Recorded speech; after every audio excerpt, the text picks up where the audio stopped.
Hello, and good afternoon to everyone who is in the chat already. 140 waiting for us to go live. I think that is a new record. Thank you for finding your way here so soon, and welcome. It is the very first of Fiona's fight nights presented by Open Field Media. And I could not really have wished for a more exciting opening match than this one. Shakhriyar Mamedyarov against mystery GM and lead chess legend Konevlad. Alex, how are you looking forward to the match? It's gonna be an exciting match.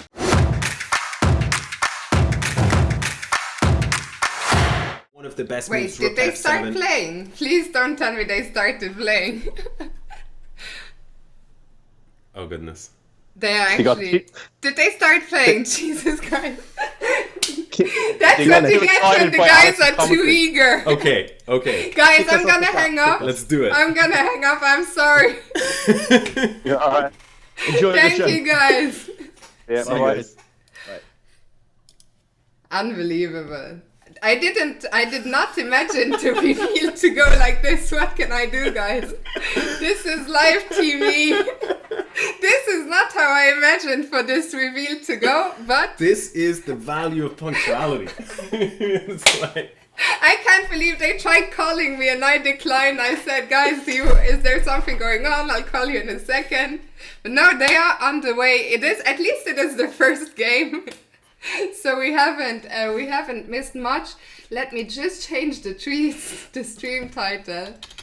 This is what you get when you have two guys who are very much looking forward to playing a match against each other. Okay, I've added a couple of comments now that everything has been revealed. I don't know if they could I don't know what's going on. Okay, let's stick with the game. Guys, I hope the people in the chat are over the collective shock that it's Artemiev. Nobody saw it coming. Okay, so let's see. I said to them it would be up to them whether they wanted to play casual or rated. Shach has never played a rated game in Blitz, so they will play the Blitz time control casual, and I guess the bullet will be rated. Okay, so let's have a look at the game. It's already... Yeah, so let's talk. Wow, but one of the first things that stands is the time situation. We've got a minute and 16 seconds for Azeri Chess, aka Shakh Mamedyarov. And I think the way we're going to do it is because the cameras are at the top, in general, we're going to have on the white side, we'll follow from Shakh's perspective.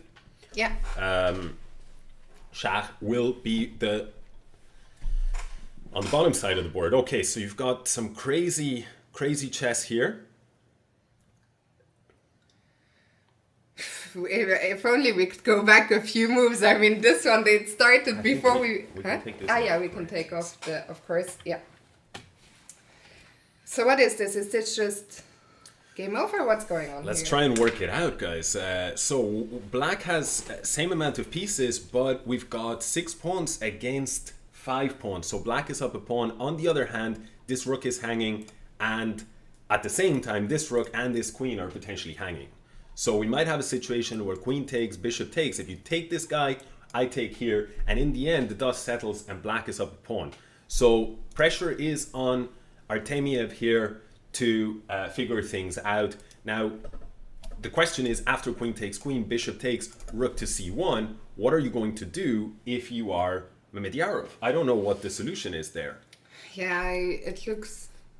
I think that the point was that if you took everything, you put the rook on c1, black would actually play rook c8 here, and when you took, then I would take you back. And in the end, black is up a pawn. Now, black's after grabbing a second pawn, so he's now 2 pawns to the good, and he's got the bishop here, and he's got an attack. White now goes rook to c1, and queen b4. You still cannot take, or can you take it? I believe you can take. I'll have to get my focus back for game 2, because I still find the reveal, people are saying in the chat, great reveal was hilarious. I can't believe at 7 on the dot, I actually said to the guys, I'll call you, I'll make sure the cameras are fine, then we start. And they just got a call to each other. They invited me into the call, at least. And then off they went.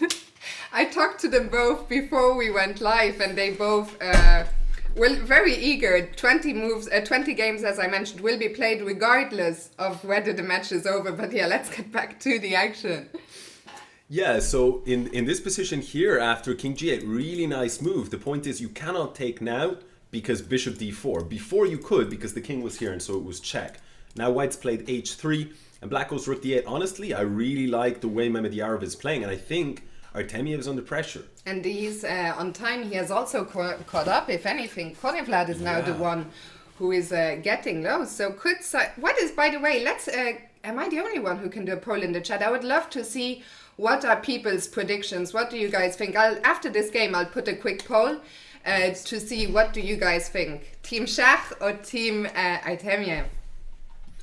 Yeah, for game one, I think I'm Team Shach here at least, because the rook now, this pin is a little bit annoying, but the rook is going to be pushed back, and you've got bishops, and you've got a bishop and 2 pawns, and importantly, you've got the bishop pair.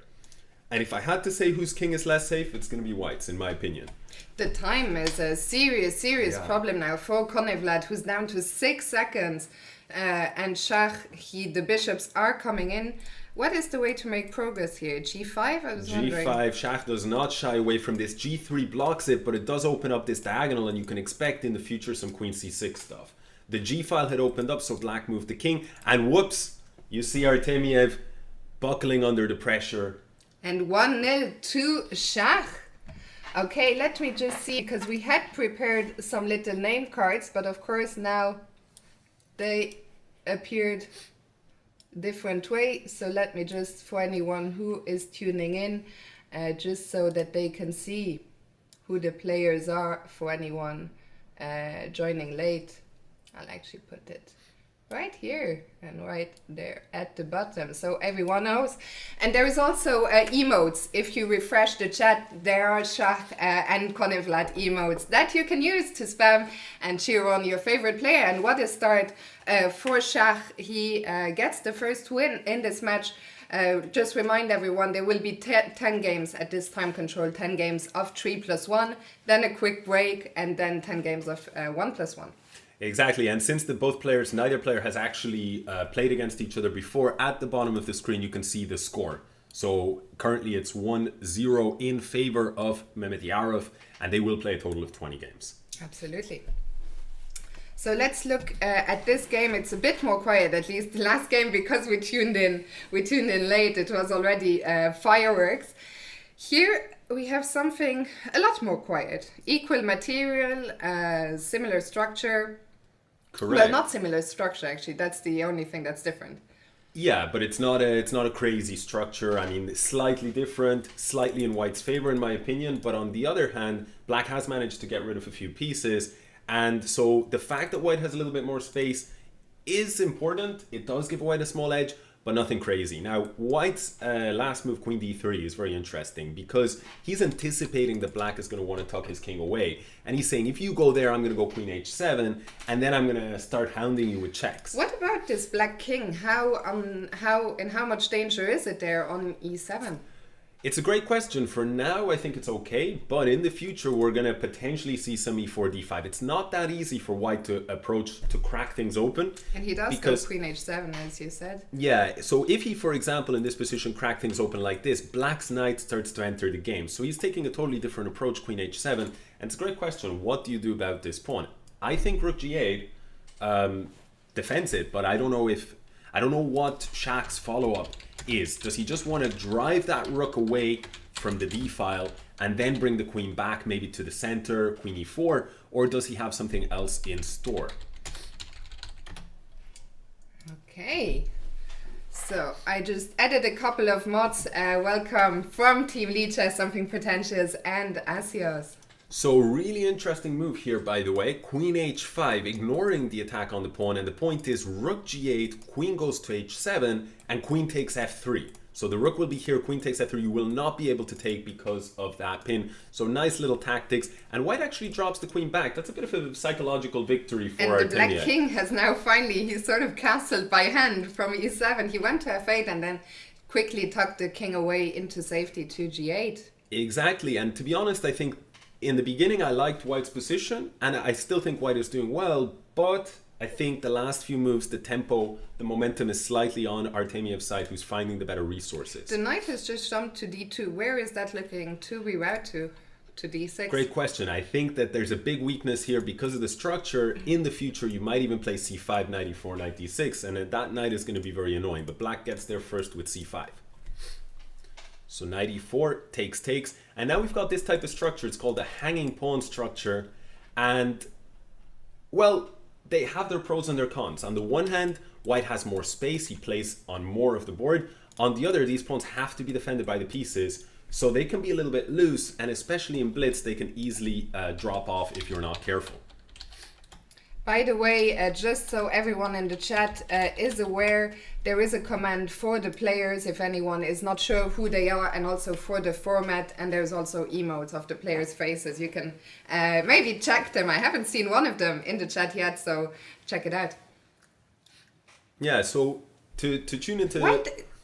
Oh no, there was no knight d6. I was like, did he miss a fork? But he could take on b1. Yeah. Exactly, yeah. So just to very quickly show that in this position, if you go knight d6, you do fork, but queen takes queen saves the day for black.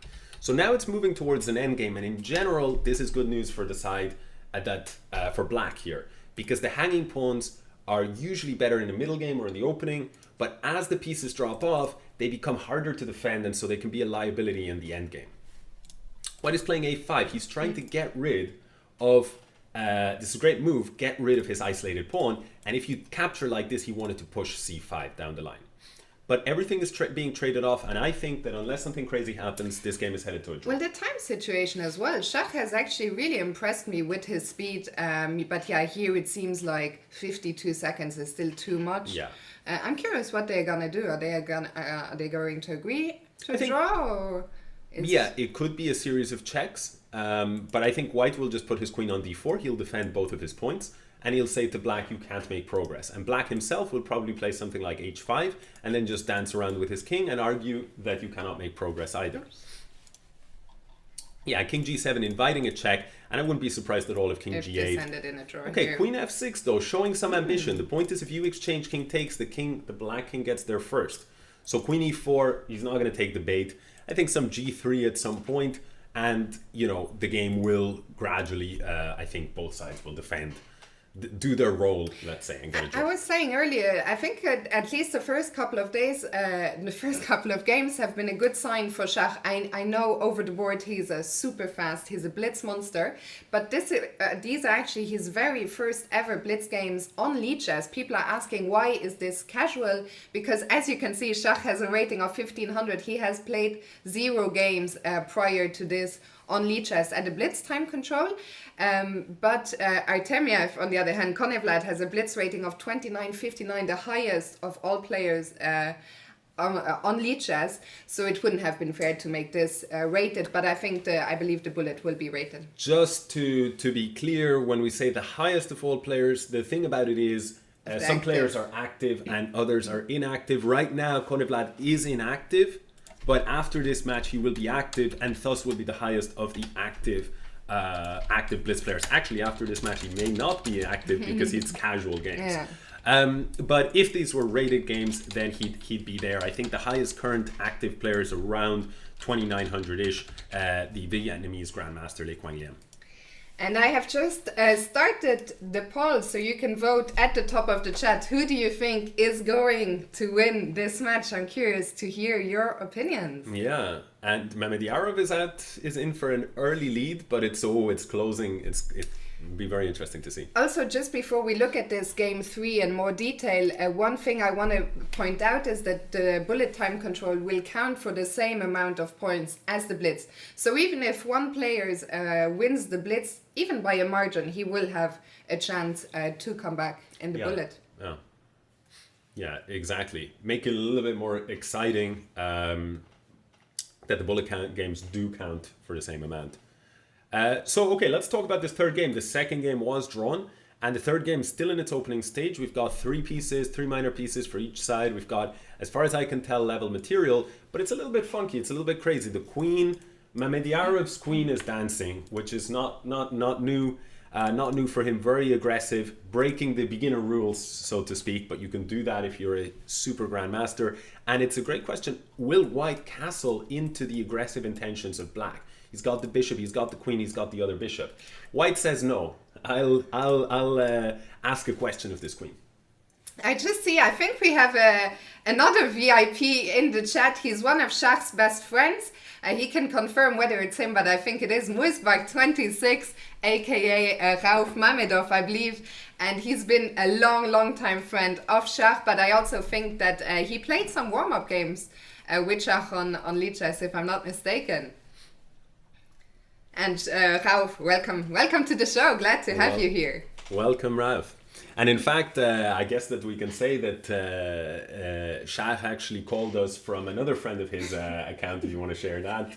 Yeah, so Shakh, maybe, by the way, just to let you guys know, of course, now the players are on mute, but after the match, we will have interviews with both. So all the questions you have, we will be able to talk about, the Konevlad mystery. What is it with the bio? So we'll be able, and I'll give Mr. Muisbach his a VIP. I hope I still have some, so that he stands out a bit. And Rauf, once again, welcome. And let's get back to the game. The rook has just come in to b5.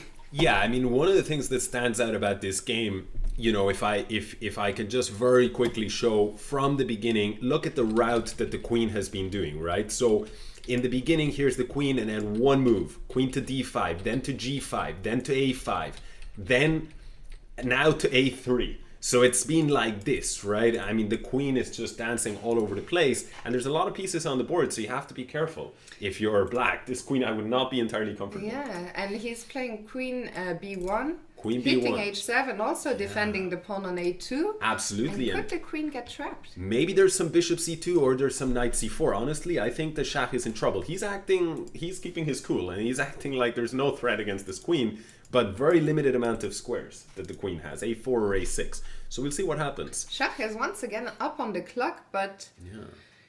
Let's see. Now Konevlad, I think it's the first thing we have seen him take, because it's a spot he is behind in the match at the moment. It's 1.5 to Shakh. So he will be looking to strike back as soon as possible. And here it feels like there is something in the position, but... Yeah, and he's going into the tank, but the question is... And we just saw him on camera give a little shake of it looks at least like he can't see anything immediate. Exactly, and he's because of the time running out, you have to find something. So he's actually shifted direction. Notice the two bishops, they're actually playing really strong. This rook, this queen, these might be on the queen side, but they're long-range pieces, so they're actually having an influence on the king side. Knight d5 is a very nice move, threatening knight takes and bishop takes, and honestly, I think if Shakh survives this, it's going to be very, very tough blow for white. For example, even some tactics like takes, knight check, and pick up this bishop. Rook h6 there he goes. on the board. Shakh, you can see he's not too happy, he's not too comfortable. You can see him tense up a little bit. And the question, if you didn't have this bishop, you could checkmate with queen there. And so that's what white does. He moves his bishop in for queen h7. And how are you going to stop it? The only way I see is king g7. But your king might actually be stepping out. The question is, after king g7, what will white do? I think he might just take this rook and pick up this knight. What is he even thinking about? Is there even another move? Great question, actually. Yeah. Because if there was no other move, Shakh would already for sure have You're played. correct. Yeah, I don't see any other move. Otherwise, it's mate. The other move is to resign. The other move is to resign. Very interesting. Probably because here, as I say, just grab the rook, grab the knight, and at the very minimum, there's a big amount of material. So Artemiev just ripped them apart there. Absolutely. What a game by Artemiev. And we now have a tied match, 1.5. And what excitement we've had. I was hoping this would be a good match, and so far it hasn't let us down. By the way, people in the chat, 60% of you think Artemiev is gonna win the match, 40% of you think it's gonna be Mamedyarov. A close call. We will see how it goes. And by the way, I saw there was a couple of questions just in the chat. If you cannot stay around for the whole stream, it will be, of course, uploaded afterwards. So do not worry about that. Yes, absolutely. So we've got a little bit of a quiet game on our hands so far, a queen's pawn game. Shakh so far seems to be playing d4. We haven't seen any e4, if I'm not mistaken. But Shakh's a very versatile player, so he might play everything. Right now, it's 1.5 each. It's a very important game here from the white side. Certainly, Shakh wants to at least not lose, just to not give that momentum after that initial win.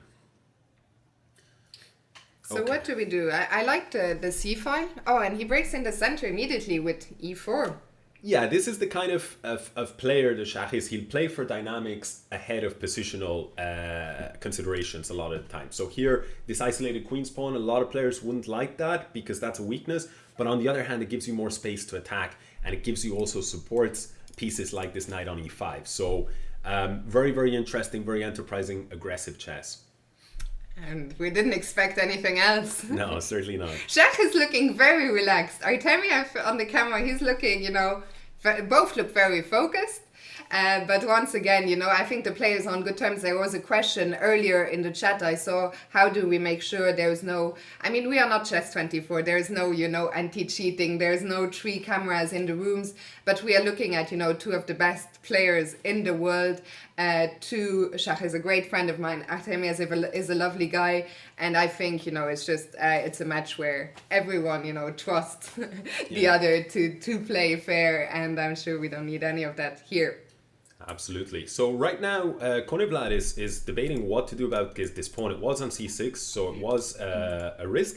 And he's gone for c5 after a bit of a think. Shakh has a nice edge on the clock and critical moment. It makes sense to use a lot of your time there because this is a huge committal move, right? Everything, look at the amount of tension here in the center. d4 is on fire, e4 is on fire, c5 is on fire. The question is, who's going to come out on top here? I don't really know. I mean, if you take here on c5, knight takes e4, bishop takes e4, maybe you can take... Okay, they've gone in a different direction. He's taken on f6 and bishop to b5. This seems to me very, very logical. Also, c6 could be an outpost in the future. Yeah. Oh, and he decides, but he hits g2, threatening mate. Hits g2, exactly. So white has to do something. Did Mamedyarov miss this? I don't know. Because now the problem is there's a double threat. There's g2, but d4 is also hanging. So this is huge, potentially. So how do we defend the mate? I guess what we gotta do... Well, okay, queen g4. Wow. Queen g4. So what happens if black takes on d4? Well, one of the things to keep in mind is this rook on e8 is hanging. Yeah. It is hanging. So what do we do as black? I mean, I could see potentially giving up the exchange. Yeah, I think that's very possible because if you play a move like rook d8, for example, you gotta watch out for bishop c4. Your queen gets kicked back. f7 in the future. And exactly. So you have to be careful about this e6 and f7 structure or complex or whatever you want to call it. Bishop c4 is on the cards. Absolutely. But on the other hand, look at the time situation once again. Wow, so forcing the queen back to either h2 or queen f3 because anything else you get checkmated on g2. Can we afford to play queen f3? I think white would probably be happy to get the queens off. Make sure you don't get mated. The problem is yeah, that's actually what he's done. So you're absolutely right. I would have thought that the problem was black could take here and after take all of this, maybe the structure is shattered, but perhaps the idea was to take at some point to take here instead of taking this bishop, if that makes any sense at all. Sorry guys if it doesn't. So interesting, black has now defended his rook and the threat on d4 is there. What does white do? Both players are under 1 minute. Yeah, very close. Both the position and the clock. My first question is, do you want to trade queens? And can you trade and try and play knight?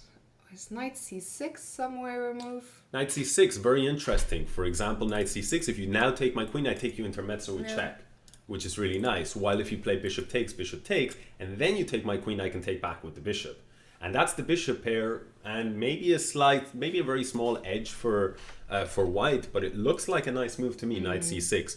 But what is happening with Shakh's clock? He has been thinking for 30 seconds. Wow.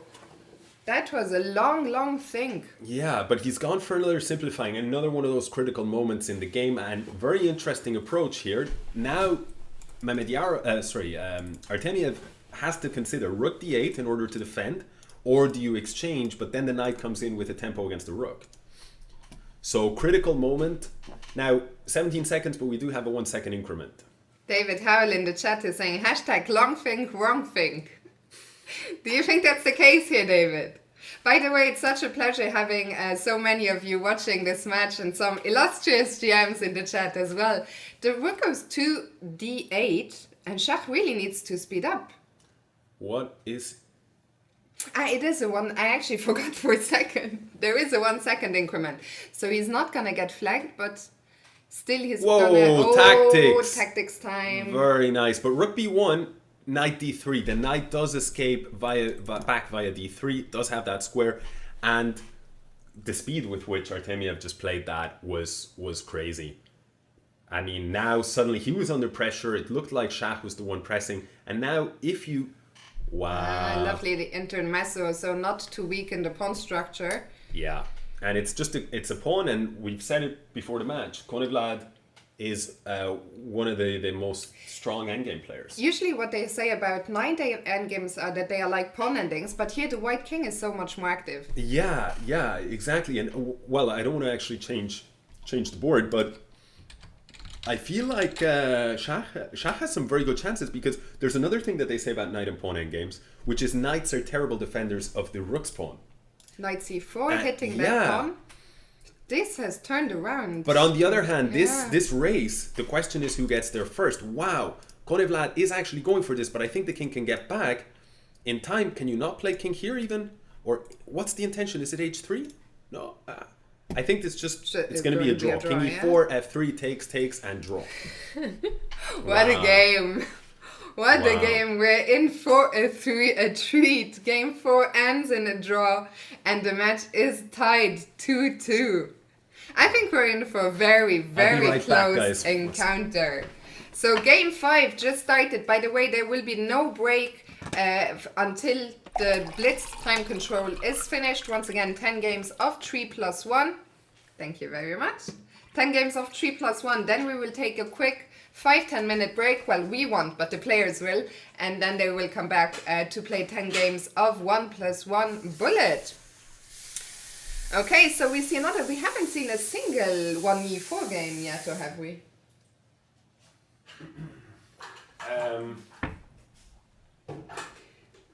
And by the way, just for so I see a lot of questions in the chat. Why are we calling him?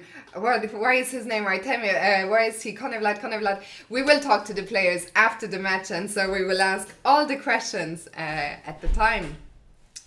Okay, so what is going on here? Look, we have this normal opening. I guess one of the ideas, David, don't kill me. Could white potentially do some kind of what I call the Fiona attack? Once again, we see these two white bishops looking down here. I guess one of the ideas also will be to break open once again, either with c4 or with e4. Black, on the other hand, I guess will bring a rook to c8, also a knight to the center to e5. So we see a first exchange, and that bishop, where is that bishop gonna go? I guess it's gonna drop back here.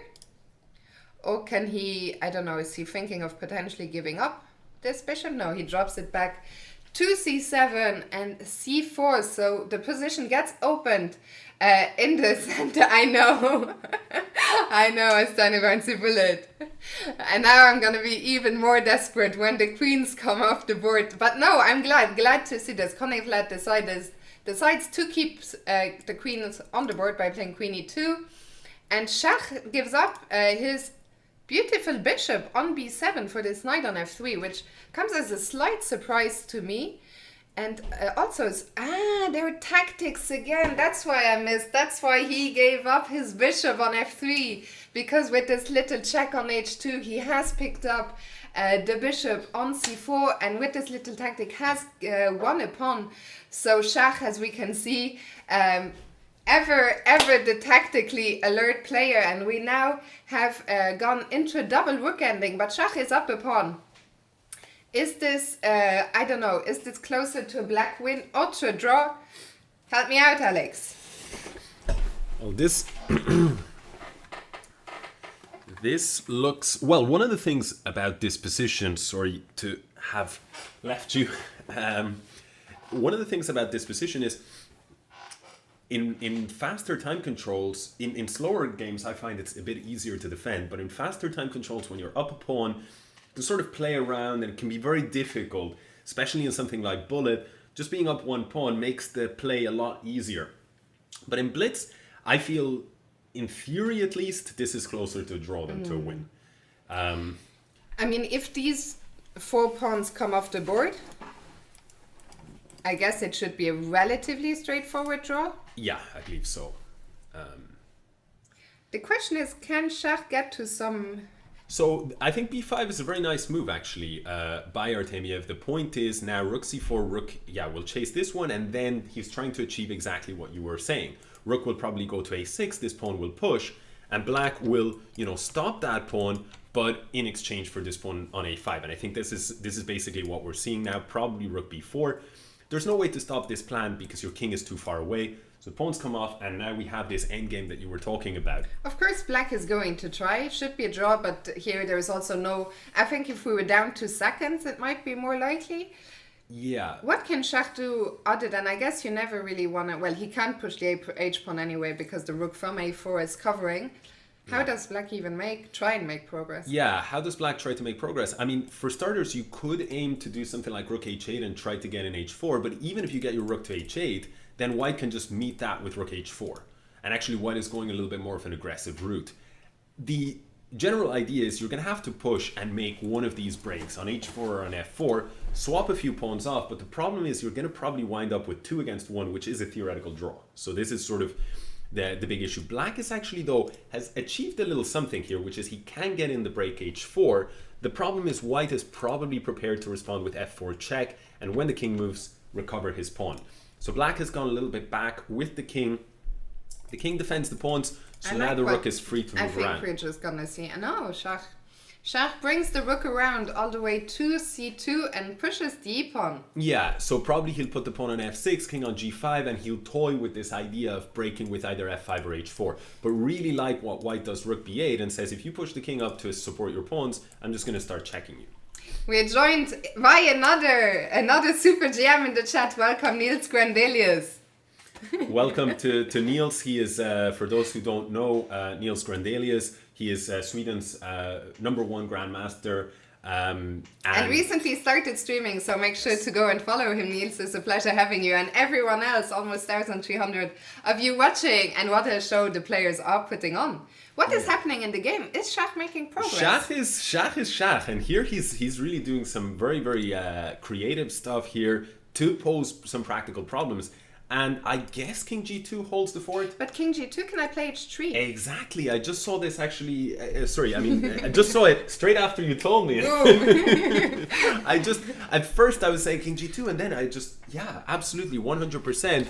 King g2, h3, and the point is if you take, then rook takes f2, and your pawns are split. So really, really nice find. Konevlad has managed to avoid that, but he does have a couple of concrete practical problems to worry about. Rook e2. And you cannot, after this e4 move, you cannot actually defend the pawn. So you're going to go and defend it from the side like this. But at some point, rook f2, for example, might be an option. So king g6 here, maybe rook f2 already. Although, on the other hand... It's hard to see how to make progress still, unless you can somehow bring the king around. This is the plan. Rook here and rook d3. But you have to be careful, because if you put your rook here and white goes here, and you go rook d3, takes, then white can actually cover the pawn in time. So Shach has to try and trick white in this way. And he's going to bring the king. He's bringing the king around. One thing to note, if the king gets to... Okay.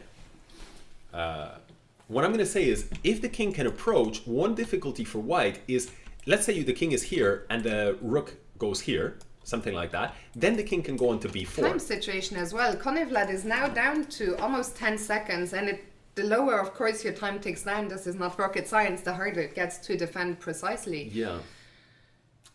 Very interesting. But wait a second. This, I think it's just level.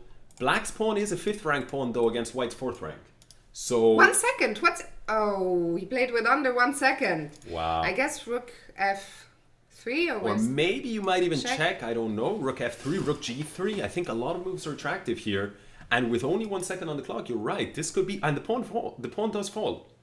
The pawn does fall, and we need David Howell and Neil Skrandelius here for the theory. But rook check looks very, very good to me. So I think we should absolutely know this. We should know. You should know this. Yeah, but I think we should both know. Is it winning? I think it's a win here for Howell to our rescue. # easy win. Easy win. It is the Lucena. He will build a bridge. The king moves, exactly. And here we have, very, very nice. You could even have, oh no, you cannot queen because it would be. What a win by Shakh. And for the nice. first time we see some visible frustration there on the face of Konevlad, aka Vladislav Artemiev. Nicola, thank you very much for that. Everyone else who said the match, they are really enjoying this format. Thank you very much. We are hoping with the support of Open Field Media, who are sponsoring this match, we are hoping that this will become a regular fixture with rotating players, but we are hoping that we will be able to put on more matches in the future. Yeah, absolutely. And I don't know if you read specifically Niels's. I mean, I think everyone is saying nice technique. Yeah. But Niels says, wow, very nice technique by Shakh. Very impressive. And that's, that's a compliment from one top grandmaster to another. And Shakh takes the lead, 3-2. Yeah, to be able to do that in a game, in the kind of end game Rauf like that. Mamedyarov is also saying great technique, Shakh. He's probably one of the players in the world who knows Shakh the best, I would say. Maybe the one who knows him best. Yeah, and Shakh, I mean, maybe somebody who knows him and how he plays in these spots can confirm, but Shakh strikes me as the kind of guy who, if he brings his any game, any day of the week, he's really good. But if he brings his A game, he can be unstoppable. Yeah? Absolutely unstoppable, yeah. And I mean, also Shakh is, we've talked about, his highest rating, for those of you who were not here in the pre-show, 28-20. He had the 6th highest rating ever achieved by any player in the history of chess. He is a blitz beast. He's an all-round fantastic player, a legend of attacking chess. But he's also such a fighter. That endgame that we saw, like we were thinking, this 4 against 3, is going to be a draw. But Shakh, he never lost focus. He kept, finding tricks. How can I pose more problems? So this fighting spirit, combined with his great technique, combined, with all that, it makes him such a fascinating player to follow. And I think he's a great fan favorite. Yeah, and maybe now is a good time to tell a story, which I'm still laughing about this story, which is actually Konevlad, when it was a mystery, and when the idea of the match came up, it was still a mystery to us who Konevlad was. And so Mamedyarov himself, he didn't know. And we had actually asked a few super grandmasters. He was not the first super grandmaster that we asked, do you want to play against Konevlad? And the answer was generally no. And the We're busy. Yeah, it's like, okay, the thing about it is Konevlad is so strong that I'm not sure it's that tempting. I might get crushed. Shakh does not fear anyone. But Shakh didn't even ask who is Konevlad. I said, Shakh, do you want to play a match against Konevlad? He said, okay, what is the for? And I was thinking, should I tell him who it is? What if he says no? And he didn't care. He said, what's the format? I said 10 games of, and 10 games of this. Okay, I'm in. Exactly, like he literally, we were thinking, do we tell him, do we not tell him? What's fairest? He doesn't even ask. But let's see what's happening here, because it's an exciting moment of this game. Rook takes d3 is on the cards potentially. Sacrificing an exchange, but then you're going to have this pin. So that definitely looks a little uncomfortable for white, but I guess he's confident that even if you double up on the pressure against d3, you always have moves like knight e1 or rook d1. Yeah, you're going to have to give back the exchange, but should be able to untangle sooner or later. I think that's Shakh's idea. But overall, I would say black should be happy with the outcome of this opening, because level material, and it looks like black has no real trouble here. What about the knight on a5? That I am sure you don't want to keep. Wait, are we just going to see liquidation here? I guess we will. And if we see here, if this liquidates into a knight ending, do you think any chance has any serious, any side has any chance to make some progress? Or? Well, so far maybe the key distinction is the white king might be a little bit quicker to get to the center. We already saw that in that knight and pawn endgame. Shakh was down a pawn in that endgame, but his better king allowed for possibilities. Here, knight e5, very interesting move, by the way, because f6 undermines this knight, But in the meantime, I'm going to do the same to you, and I'm going to undermine with a4. You don't have time to take my knight because I'll take your bishop and break the pin. And if you take my rook, then I'm going to take back and solve the problem. So those are little tactical moments of, tactical precision. Knight e5 is a more active move than knight e1, and it's, saves the day by tactical means. Absolutely. One of the things, I've mentioned it before, but I've been very, very impressed by Shach's time management. As you guys can see, he has a provisional 1500 rating. He has never played a game of Blitz on lead chess. So I thought, maybe especially at the start of the match, it will be tougher for him, but no such concerns for Shach, and he's up a full minute here on the clock. Yeah. What do you do? Do you play f4 or can you do something else? Well, if it were me, I'd want to break this pin. And yeah, so white goes for a4, black has to collect the exchange. On the other hand, you now have given up this square. So you were talking about this knight. Do you want it to get back into the game? Maybe knight b3. For now, though, white seems to have a good answer in rook c3. On the other hand, you might just bring the knight back. Instead, he goes a different route. Maybe he wants to grab the c4 square so he can bring the knight in this way.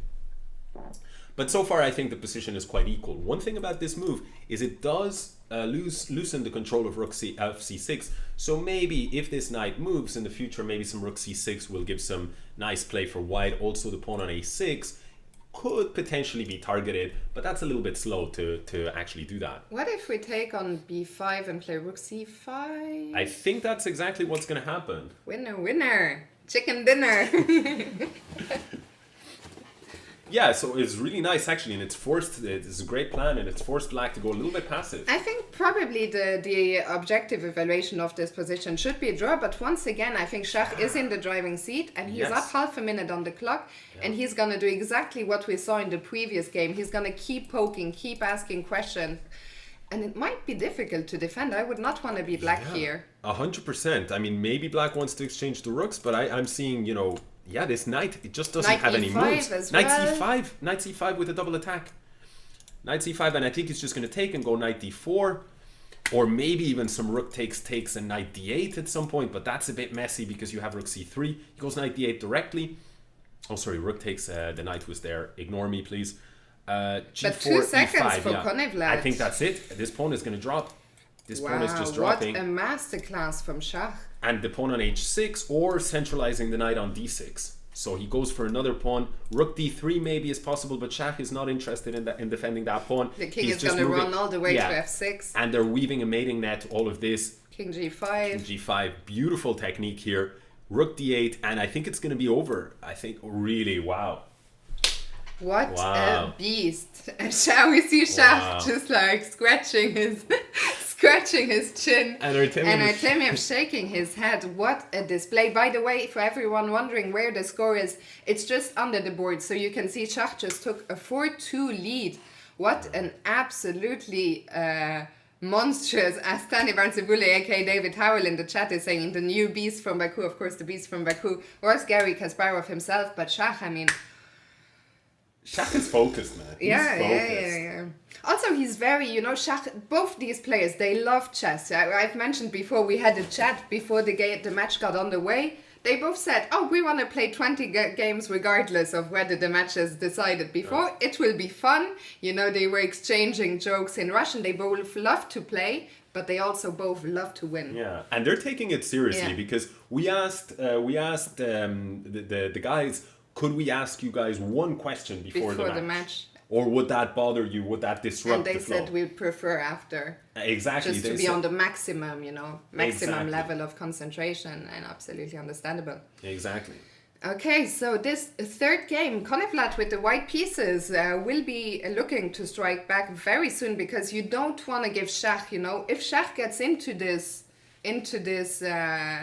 what do you call it? Into the flow, into the momentum player. He could just get a huge streak. Pawn blunder. What happened? Yeah, so this is a very important moment here. Black actually, Shach goes e5, and immediately knight takes e5. The point is, the pawn, if you take here, the queen is overloaded. It defends the knight and the bishop. So if you take, bishop takes b7, queen takes, and eventually that's a pawn. Black went in a different direction. He went knight b4.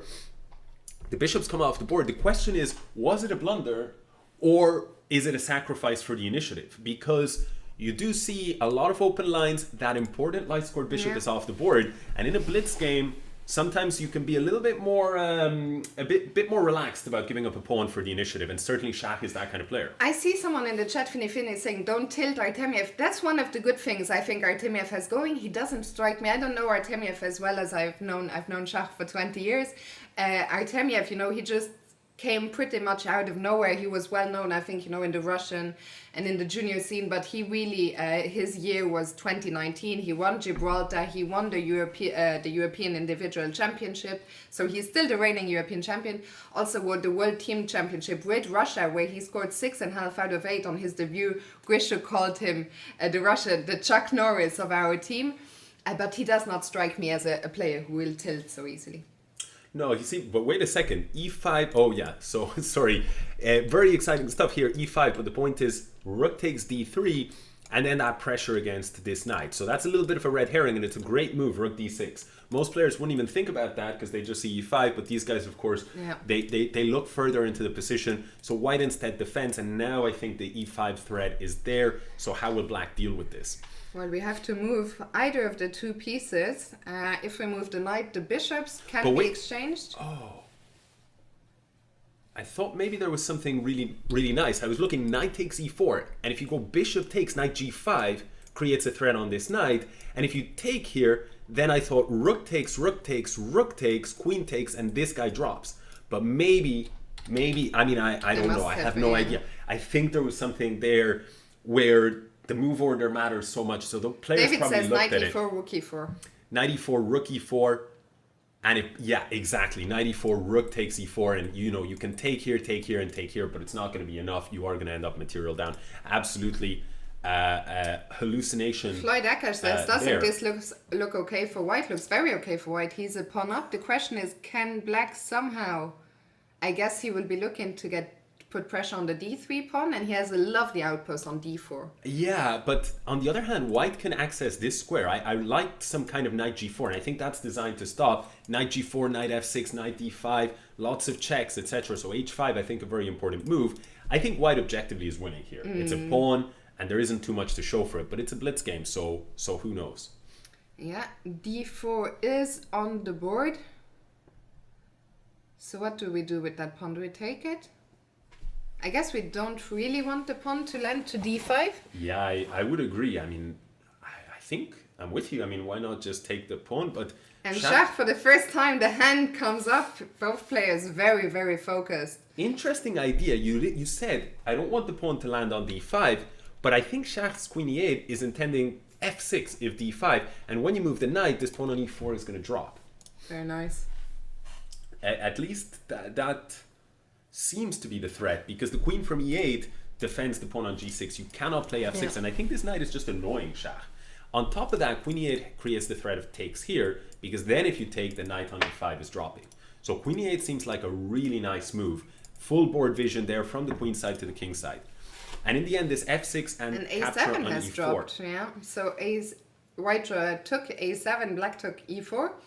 I guess on paper that should favor black as an exchange. I believe so, yeah, I believe so. On the other hand, white is getting those queens off the board with queen d3, and I think that makes sense. And white is still, I think, overall in the driver's seat. But Shakh is fighting 12 seconds. Yeah. That's the biggest point. That's a huge, huge time advantage for Shakh. Over a minute up on the clock. And the knight is probably going to jump. But also maybe knight d6, that's stopped. Both of these threats are stopped. Knight b5 looks good, but maybe rook e4 can target this weakness here on c4.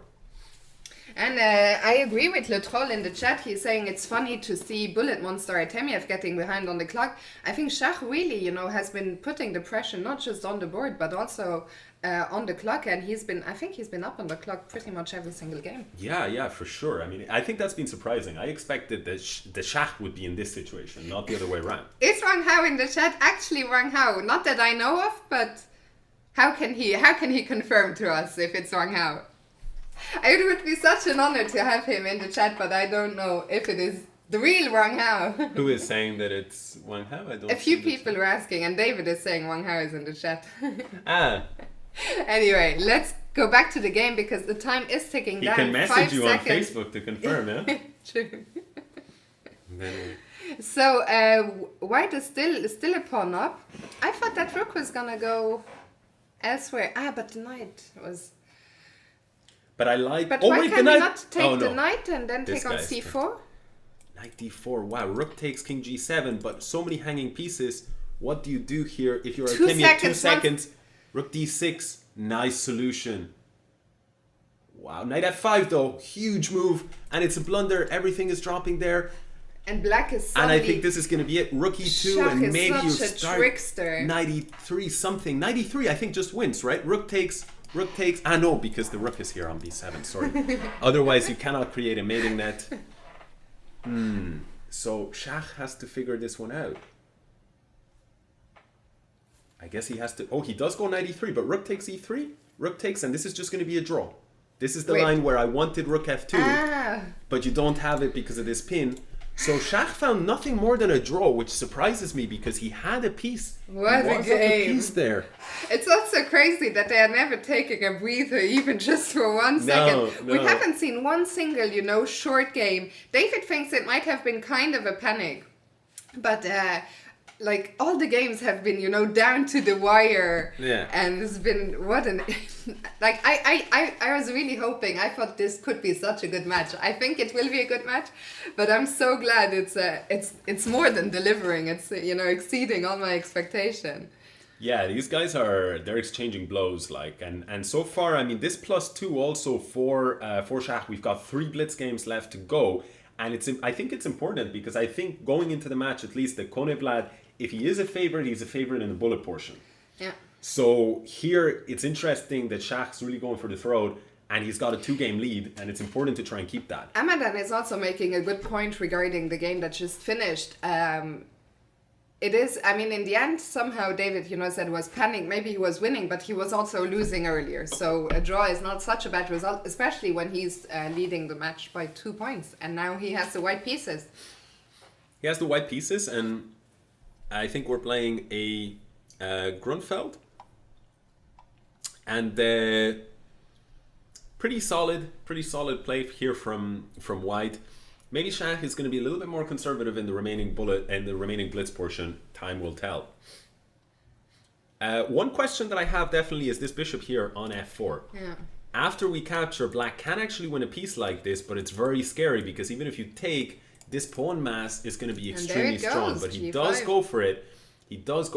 And now it's on Shach. How will he approach it?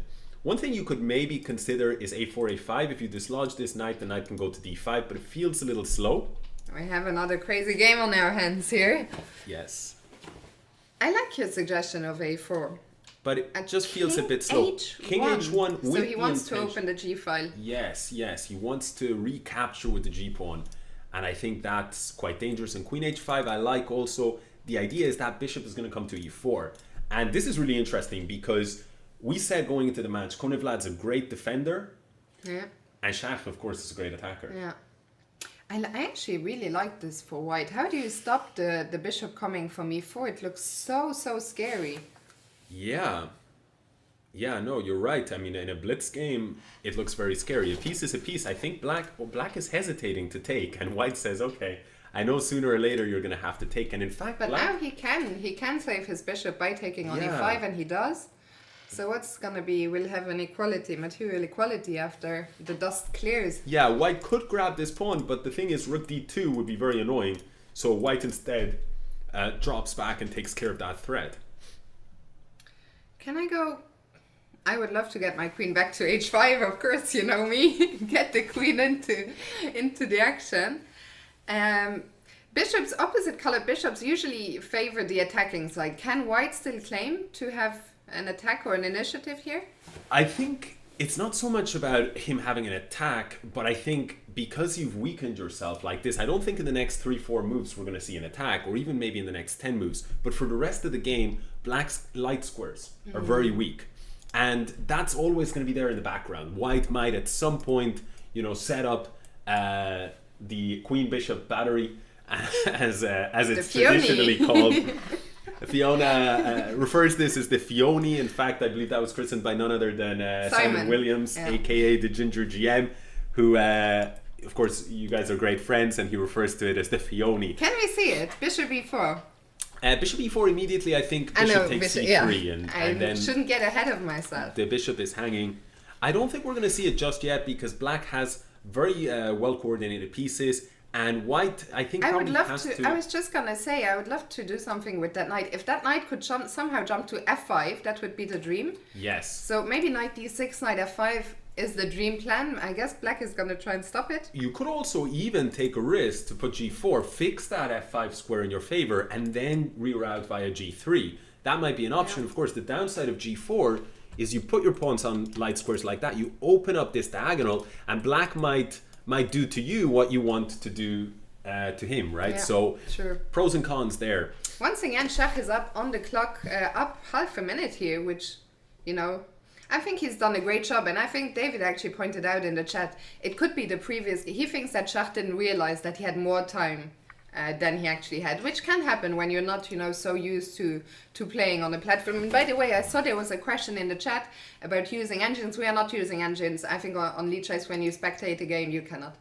Anyway, even if we wanted to, we could not consult an engine. Exactly, right. But even if we could, I think we'd go without engines. It would be no fun, of course. Yeah. The downside, of course, we can't see as much as these guys can. But we would hope that we can try. We hope that there's understanding when we miss certain things or we make mistakes, of course. But I think that, you know, the human element is nice to have. Hopefully, anyway, everyone is enjoying the show. I've been glancing a little bit at the chat, as have you. And one question, actually, I think maybe if we do this again, we might put our names. Yeah. We didn't put our names this time just because this is your channel. Actually, they're Anton Squaredme who made this layout. So shout out to Anton Squaredme who made this. Shout out once again to Open Field Media for sponsoring these matches. This is the first of Fiona's fight night. Hopefully many more will follow. He made the little name tags for us, and I thought they would be, we wouldn't need them, but there is the command in the chat anyway for you, and people have been using that. So, but maybe next time. Yeah, maybe next time. We actually didn't anticipate that so many people would tune in and you know, newcomers to the channel. So we kind of expected people know us and that I've been a regular of your stream for the last couple of years or year and a half or so. But it's good to see so many new names. Yeah, but it's 10 seconds. It's Konevlad on the side. 10 seconds. Let's we get to it. completely missed all the simplifications, and we now have this ending.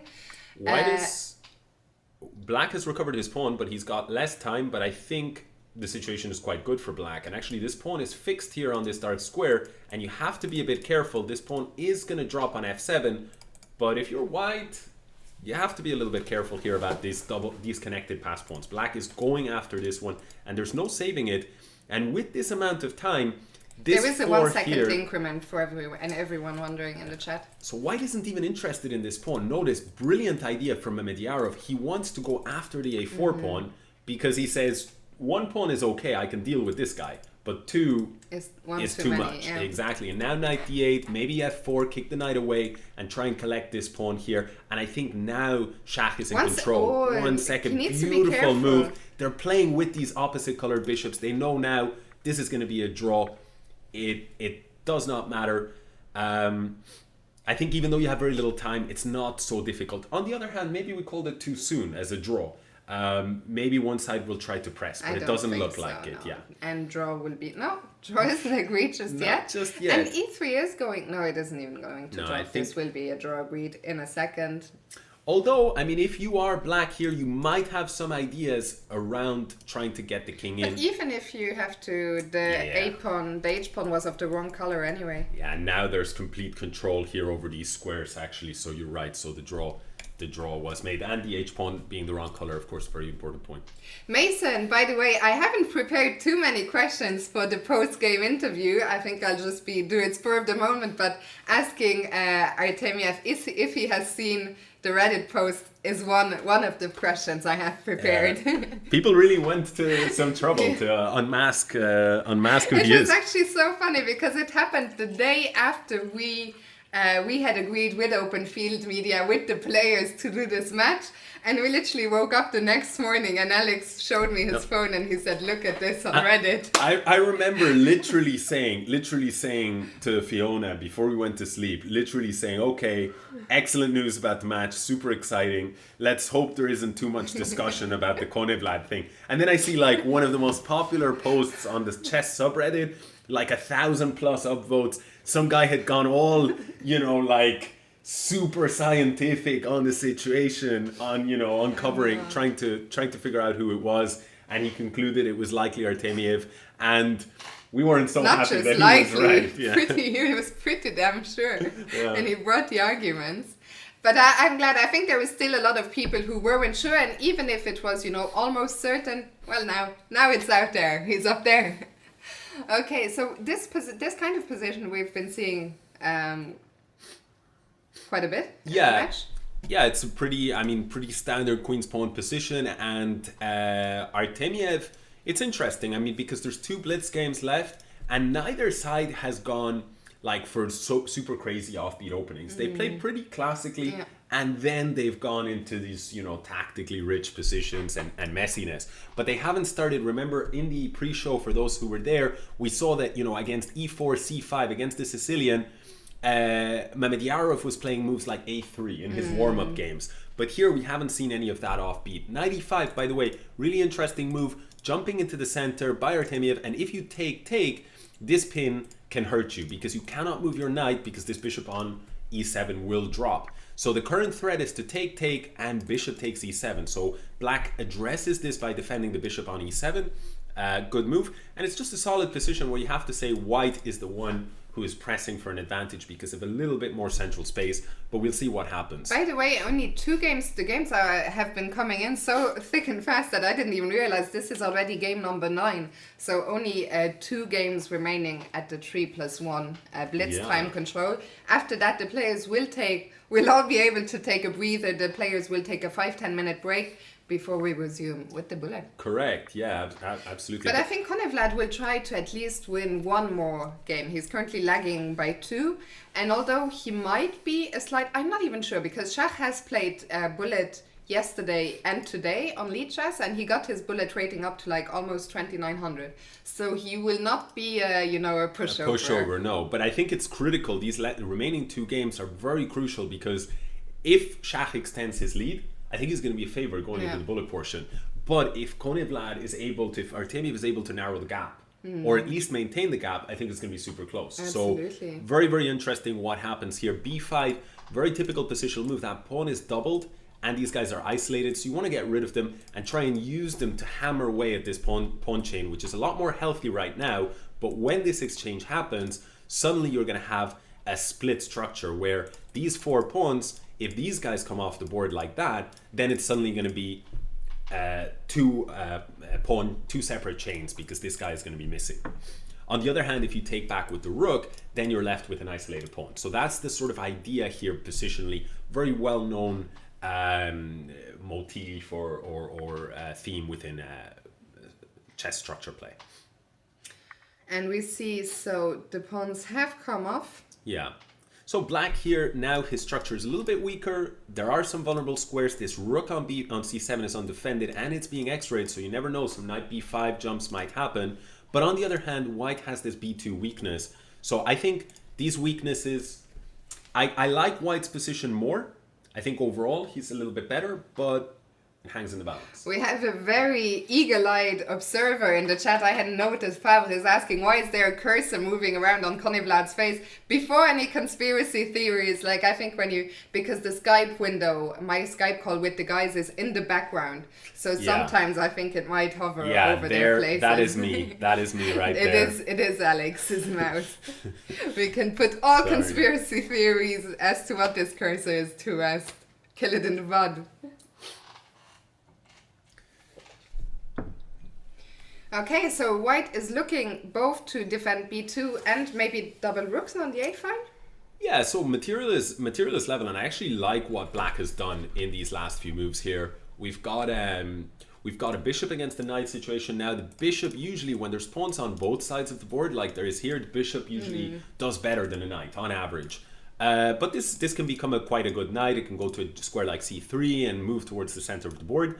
On the other hand, we see a bunch of isolated pawns here and even doubled pawns for black. Those are weaknesses, but one thing that has to be said, white has to babysit, and you see this, white has to babysit this weakness, because if you drop that pawn on b2, this guy is going to be a passer, and the combination of the rook and the bishop with this passed pawn, that pawn could cost you at least a piece. So white goes passive just to defend. Can we put the bishop before e4 comes in? Can I play a move like bishop d3? I think bishop d3 is a nice move, but f3 is a multi-purpose move. King f2 would sort of improve the king and also prevent ideas of, getting at that knight. Very interesting, the approach that they're taking here. I think Shach it's interesting. Will they go for a draw? Rook takes is exchanged, and now maybe push the a pawn. Here it comes. Try and get these two exchanged so that you can create a pass pawn. But on the other hand, I actually think Artemiev, I think white is getting back into the game here. Yeah, very, David very in the nicely. chat is saying very difficult position for black. Very, very difficult for black. And Shach, yeah. for the first time in a long time, is actually lower on the clock, less time on the clock than Konevlad. Yeah, at How first do you sight, defend a5? I guess just rook b5. Okay, he goes for more active play. Very interesting. If b takes c3, if knight takes, you take this pawn. But what happens if b takes c3? a4, rook takes rook b1, I guess is the idea. When this knight has no square, and if you go king here, then I guess his intention is bishop b3, but it will have an f2 square. Wow, this is all kind of craziness. 10 seconds to go. What are both players up to here? Black is down a pawn. Black is down a pawn here. I was wondering, is the white king still, and also the knight? Yeah, white It does feels have, like black has some play for sure, but is it enough? Rook b2 check, and the king is stuck on the rank, and the knight has to defend this pawn. But is it enough? It's a great question. There are going to be a series of checks here, though. Can you escape the checks? The king is running to g3. And now it'll be very interesting. Can Shach hold a pawn down? We saw 2 seconds. We saw Shach converting a pawn up earlier in a similar endgame, but will he be able to hold this one? Very good question. So we see I mean, the knight, the problem is both players are now down to 3 seconds, and the knight is so tricky. I think Konevlad is going to take this one. I think he probably will. It's so difficult to create tricks with just the bishop and the rook, and they are both a bit out of play. The knight is going to come to e5. I know h7, h6 just drops, and I guess white is now just going to also push the h pawn. First defending e4. White is now up 2 pawns. But careful on the clock, he's dropped under 1 second a couple of times already. Yeah, and black has recovered the pawn, and then there was the possibility of exchanging. Wow, Shach's defense is really impressive. But now we've got let's get out of here. Let's get out of here. We've got another king and pawn, king, rook and pawn endgame theory. And it looks like it's going to be very, very similar here. Similar victory for Shach. We won't comment, but it looks like the same thing again. The good old Lucina, give a check, and is it that easy? But the king is a lot closer this time around. Rook but g6. Now the king gets cut off, and now we create, and it's over. Yeah, the clock is gonna. It is going to be over, and Shach loses on time. Wow. What a game! Oof! And the players, they are Shach for the first time. We see a side of what. David said that apparently he messed it up at some point. I don't know what happened there. For the first time, we see the player take a very quick pause before starting the next game. Bullet is not now just yet. One more game of Blitz. I hope. Let's see. Are the players aware? Yeah. And they are starting. So this will be the last game of the 3+1 portion. Yeah, and a big win for Konevlad, who comes back to just 1 point deficit, and Shach still leads 5-4. Shach was visibly upset. I think he really wanted to conserve that lead going into the bullet portion. We've got the good news for Shach, of course, is he does have the white pieces. A win here would be huge for him. Needless to say, also for Artemiev, this is a chance to tie the match. But I think Shakh is playing aggressively here. And you're talking about his frustration. David Howell in the chat, he thinks that the frustration is down to the realization that he had almost saved it. I mean, it was so lost at some point. Yeah. And he fought back. I mean, it was all happening so quickly that it was tough for us to even follow. But he fought so valiantly, and I think he had the draw within, it was so close, and then it slipped away after all. For sure. Let's draw attention to Harry here. H4. Shakh is going to go out with a bang in this last game. We could see some crazy stuff. And the bishop here is a very well-placed piece, but it isn't quite defending the light squares. That bishop that was starting on c8, we see e6 is potentially a danger here with that rook pointing at it.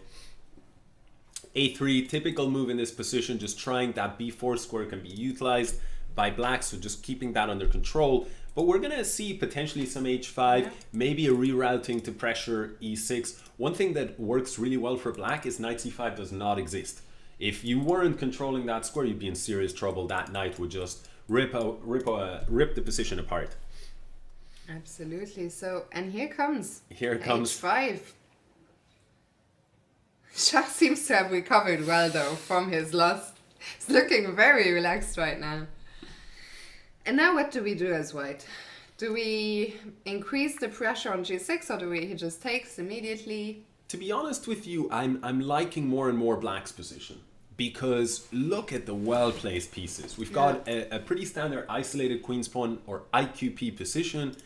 Usually that gives attacking chances for white in exchange for more favorable endgame prospects for black, because this pawn can be a real weakness as pieces come off the board. But in this case, black's control of critical squares, b6, e5, g5, his control of these squares is beautiful, and his pieces are so well placed. And hard to kick out. Exactly, that I feel like it's hard for white to generate an attack when he's got to worry about all these well placed black pieces. We need to improve those pieces somehow. It's hard to do though, and black spots the open file, the C file, and black is just, activating his pieces this way. And again, if white goes for exchanges, the problem is you've got that isolated pawn. Down the line, that's going to hurt you. Yeah. So what do we... Rook c8, and Shah, it's the first time I think in this game that, he has leaned forward and gone into the thinking pose. But into the thinking hand, and g4. I like his last move, because if he can get in g5, then he's got access to this e5 square, and I think that could change things around big time. I really like this development for Shah. I don't know if Artemiev was able to prevent it, but the question is now, where are you going to put this knight? If you put it on c3, I can actually take twice. I can pick up a pawn. If you put on f6, again, I have two pieces covering it, so it would be a pawn sacrifice. But one thing that makes things more complicated is white's queen and rook are battering down on this pawn on e6. I'm starting to like white again. Yeah, I mean, well, of course, you push the h pawn, you push the g pawn. I mean, for you, the hat trick is if you push the f pawn. Yeah. No, but especially the square on e5, the weakness on e6, and even Shah. He's leaned back. I think he's a lot happier now than he was a minute ago. Yeah, he's got a lot to play for here with this e5 square. And I mean, jokes aside, I agree with you. It's just for those who are new, it's a reference to Fiona has a very attacking style of chess. A very poor woman's shot. Bishop comes to d2. What's interesting is black can actually pick up this pawn, but on the other hand, his pawn on e6 is vulnerable. So black first defends the pawn on e6, which he considers more important because this guy is weak. It's isolated. It has no a pawn close to it, whereas this pawn is part of this chain. So absolutely. King f7 makes a lot of sense. One thing to note, if you do something like, say, knight h4, if you had all the time in the world, you could play knight takes, king takes, and then queen h5 would be checkmate.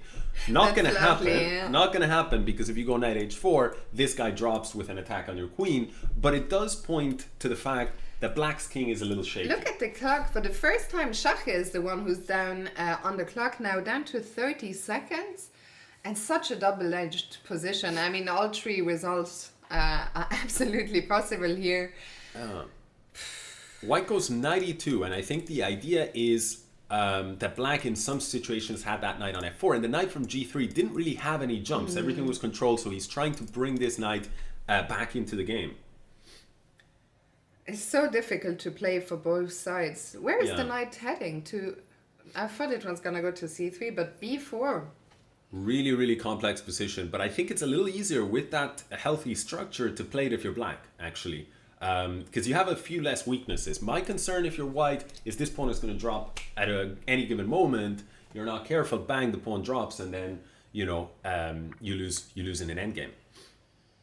a3 is also hanging. The question is, can black actually take it or not? Can we somehow take on c6 and knight e5? No, e5 is always... No, e5 is covered by the bishop, and to be honest, I don't see what the problem is to capture it. Might be that if you can move this knight, you can grab this guy on d5. So I guess, again, the guys must have seen something that that we didn't, because they don't take this pawn on a3. By the way, everyone wondering about the cursor, I will try to move Skype to the other side of the other screen for the bullet portion. And David, yes, it is the number one thing I've been looking forward to about this match, to ask Konevlad about his bio on Lichess. Okay, so the knight finally jumps to c3. But remember, this is an isolated queen's pawn position, so all these developments of pieces coming off the board, that helps black. That helps black. The only good news is time.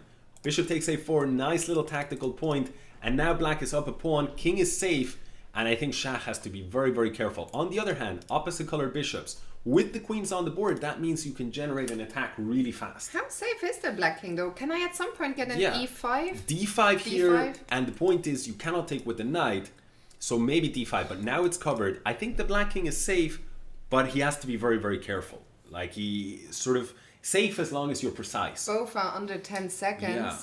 We see Shah does not want to trade the queens. He feels the endgame would be losing for him. But knight is attacked now, and the pawn is also attacked. Bishop c4, very nice, but queen c7 actually really, really nice, forcing that endgame. Now we see an extra pawn, and we see a good structure, and I think this is going to be an equalized match, unless Shah is able to somehow create some kind of fortress here. But the problem is all your pawns are on dark squares. Your opponent has the dark square bishop. On the other hand... the problem is the king is tied to the defense of g6. Yeah, but this pawn is going to push. What are you going to do? Once you go king c2, this guy falls. And this guy is also falling. On the other hand, you do have this guy. So it's... But I think at the end of the day, king comes to e6, at some point f4 and king f5, or just dominating the knight. Again, the bishop is so strong when there's pawns on both sides of the board, and I think it's going to be over. The clock it's is going to very be difficult. over. Both pawns drop. You're not going to survive unless black makes some big, big blunder here. And I just don't see it happening. The bishop is so powerful here. The knight is gonna, and the pawns are bishop just gonna d4, roll. the knight is just KO'd, exactly. The pawns will roll. Maybe even f3, exactly. And if you take here f2, huge result, huge way to sort of finish the blitz portion. 2-0 to equalize the match. What a comeback from Konevlad. Give me your thoughts. Give me your thoughts on the first half of the match. And what has stood out to you?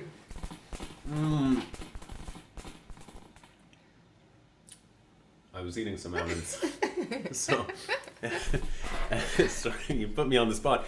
No, I mean, I think that if we maybe very, very quickly go back and we see, or even let's see if we're here, I think we can see the very first game was here, and we can do a super quick rundown for those who maybe arrived a bit later. So looking at it from Shaq's perspective, this first game we see some classical chess being played, but immediately super aggressive stuff like knight d5, for example, just jumping into the center. And fireworks started from as early as the first game, which was just complete craziness. Both players have shown.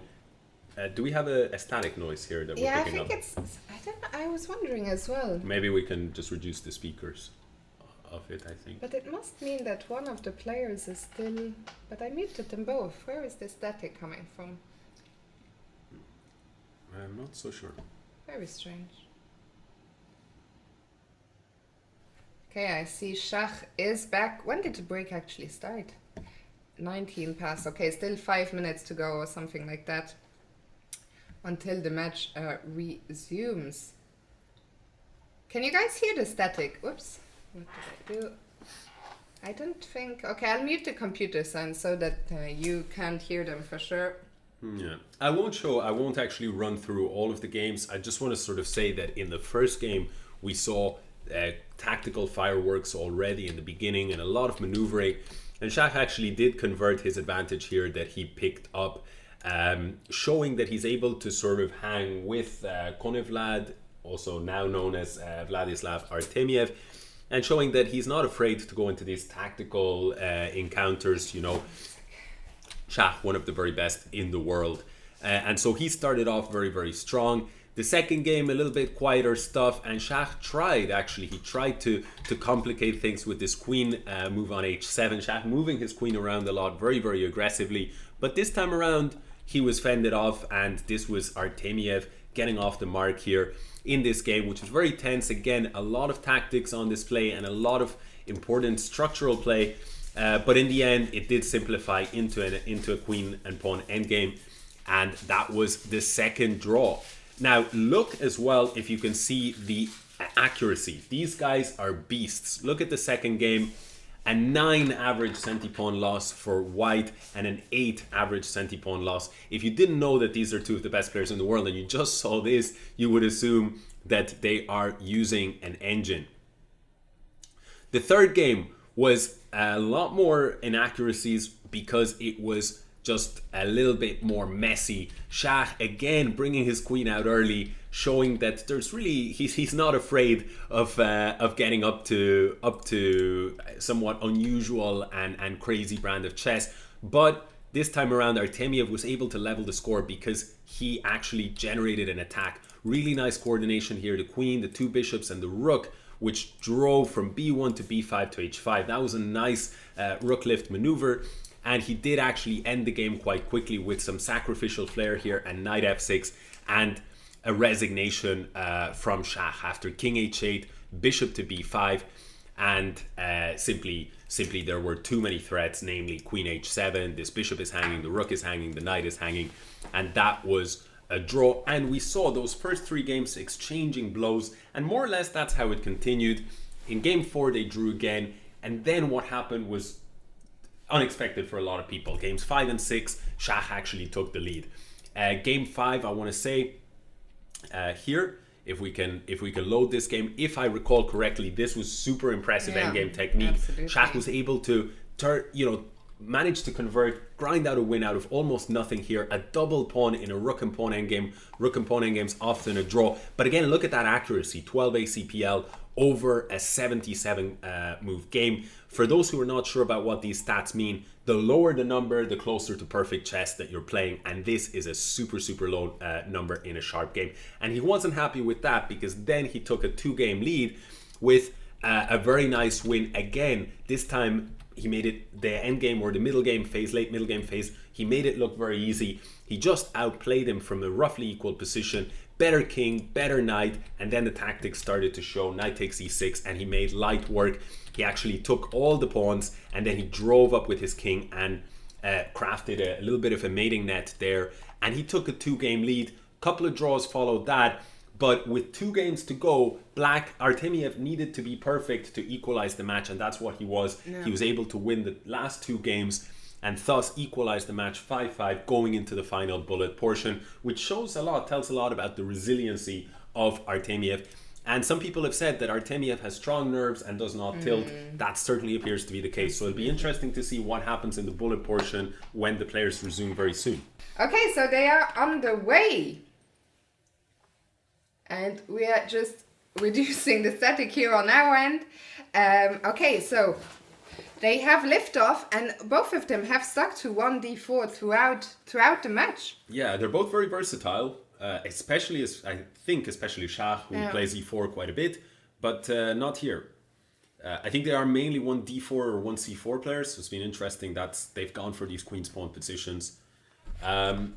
So yeah, now it's going to go quite fast. These are 1+1 bullet games, so maybe 75% or so of the match in terms of the duration has been done, but the same amount of points up for grabs in this last 10 game stage. It's going to be very fast and furious. Yeah. So let's see, what can we say about this position here?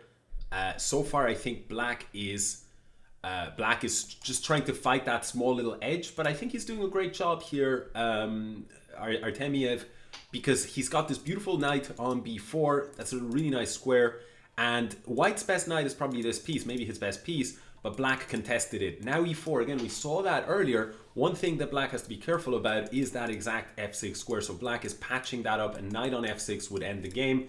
This time we see Shakh lagging behind on the clock.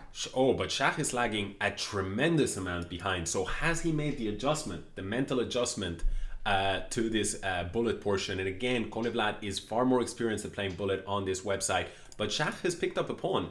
And what is... in exchange, Black wants to take this pawn. But you have to be careful, because at some point, if you take with the bishop, maybe some pin. If you take with the queen... and you take, let's say, back with the rook, then knight f6 would pick up this. So he's taken with the queen and then captured with the bishop. But I like what White is doing here. Black may have the bishop here, but it doesn't really count here, because you've got a very, very good pieces overall here. And White, for example, could get the bishop back with a move like knight f6.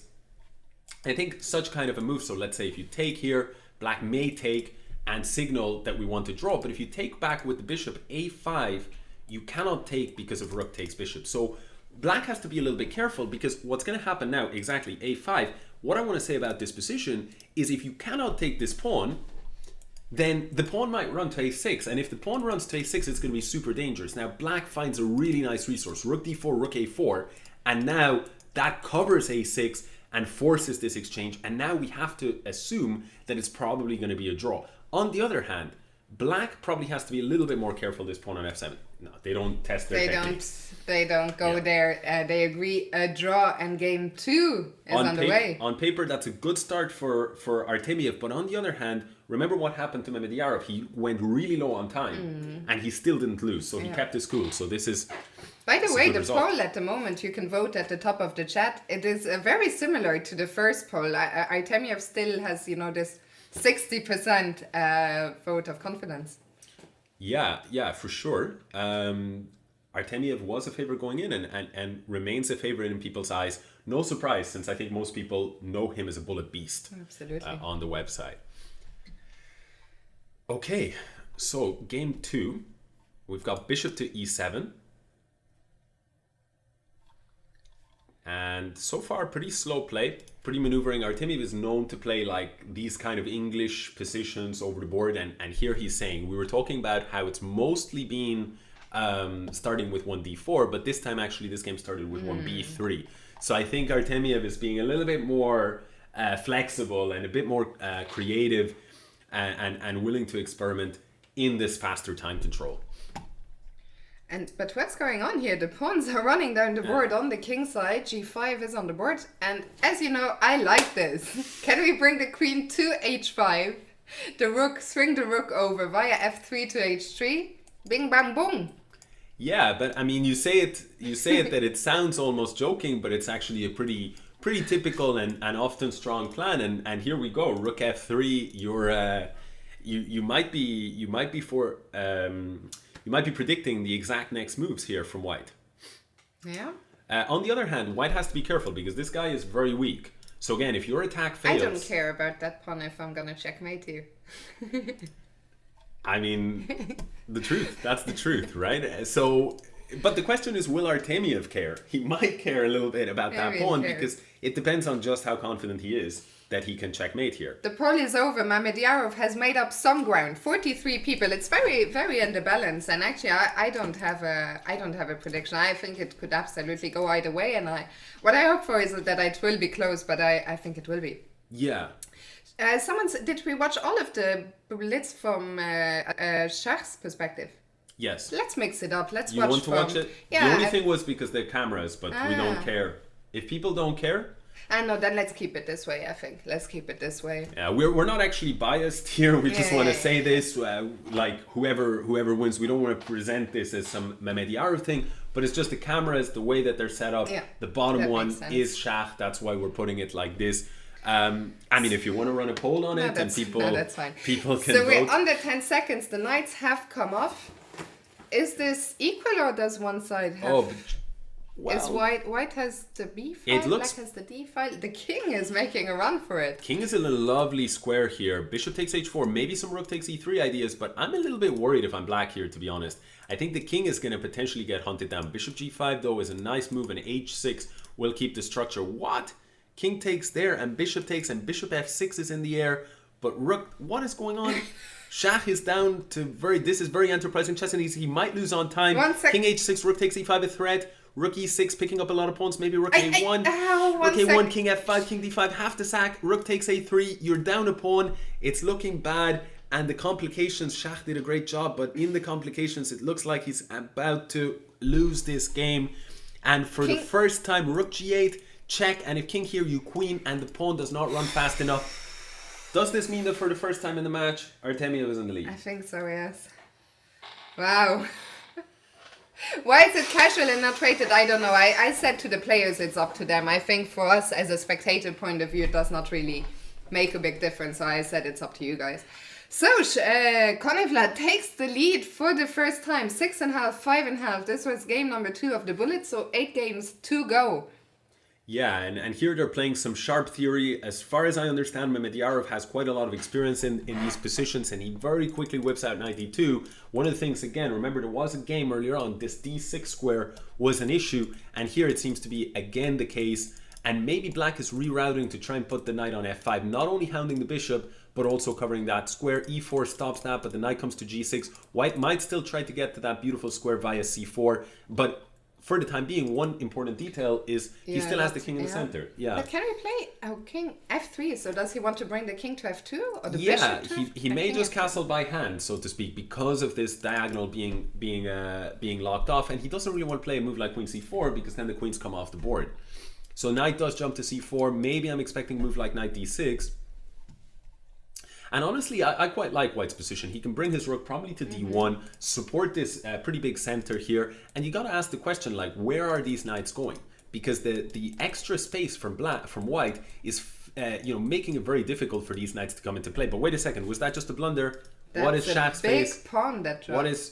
What? No reaction. He didn't show any reaction. No reaction, but you have to feel that in this position here, he went a4, and then the pawn drops in the center. Yeah. So that could be a lapse in focus, and it's a pity because it looks as though now Shach is on the back foot in this position. Yeah, suddenly those knights, because after the d4 dropped, the d4 pawn dropped, e5 becomes a square, the knights get so many more squares, and it is just a pawn. Yeah, a real pity there, because it looked like White's position was quite nice, but Artemiev, he is so sharp in these bullet games, so we need Mamedyarov to bring his A game if he's going to compete. Look at this king. Queen f1. Rook f1 is mate, a threat of mate. Also, queen f1 is mate as well.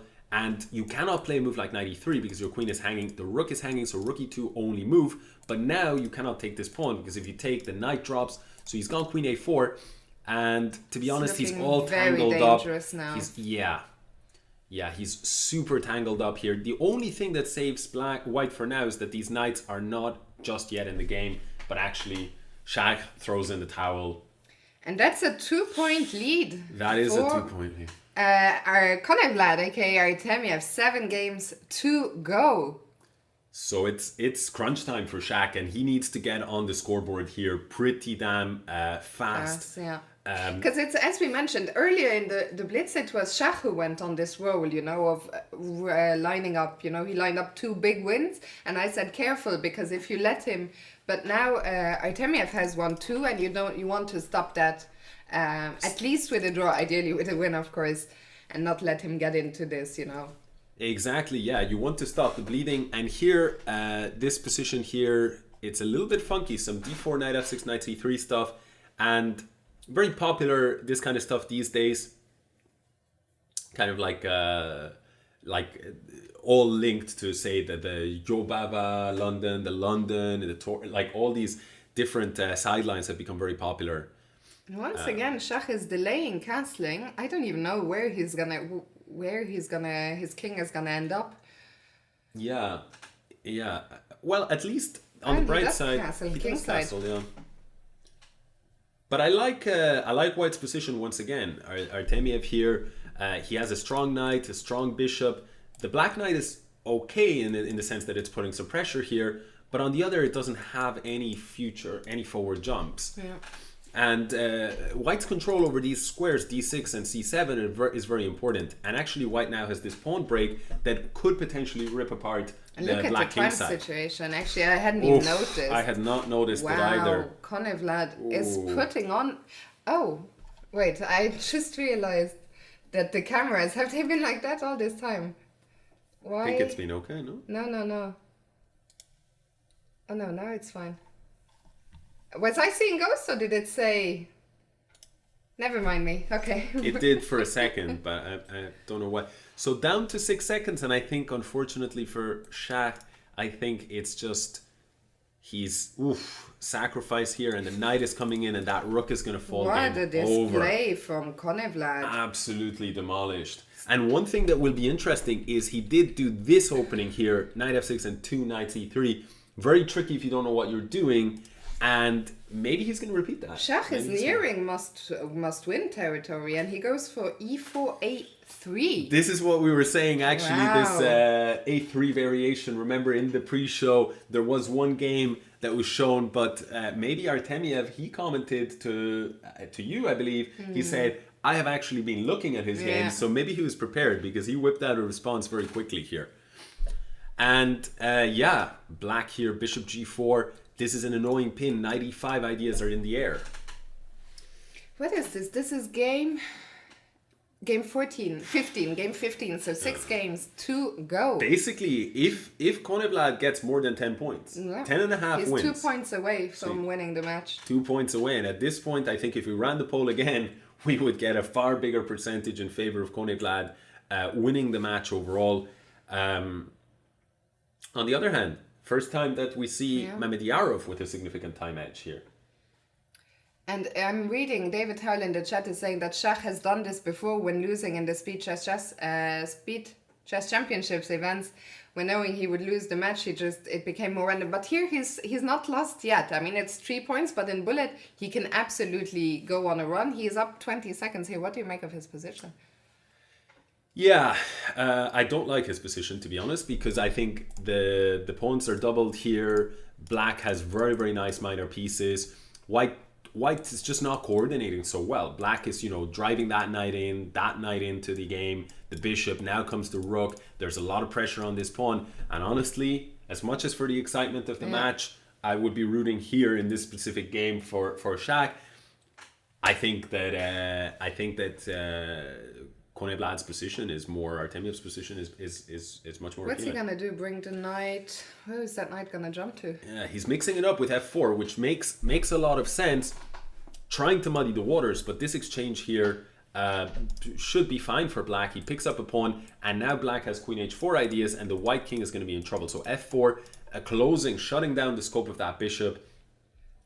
And bishop c7, choosing to abandon this diagonal, but rerouting to bishop b6. Very, very nice. I'm starting to like it again for white. Idea. F4, f5.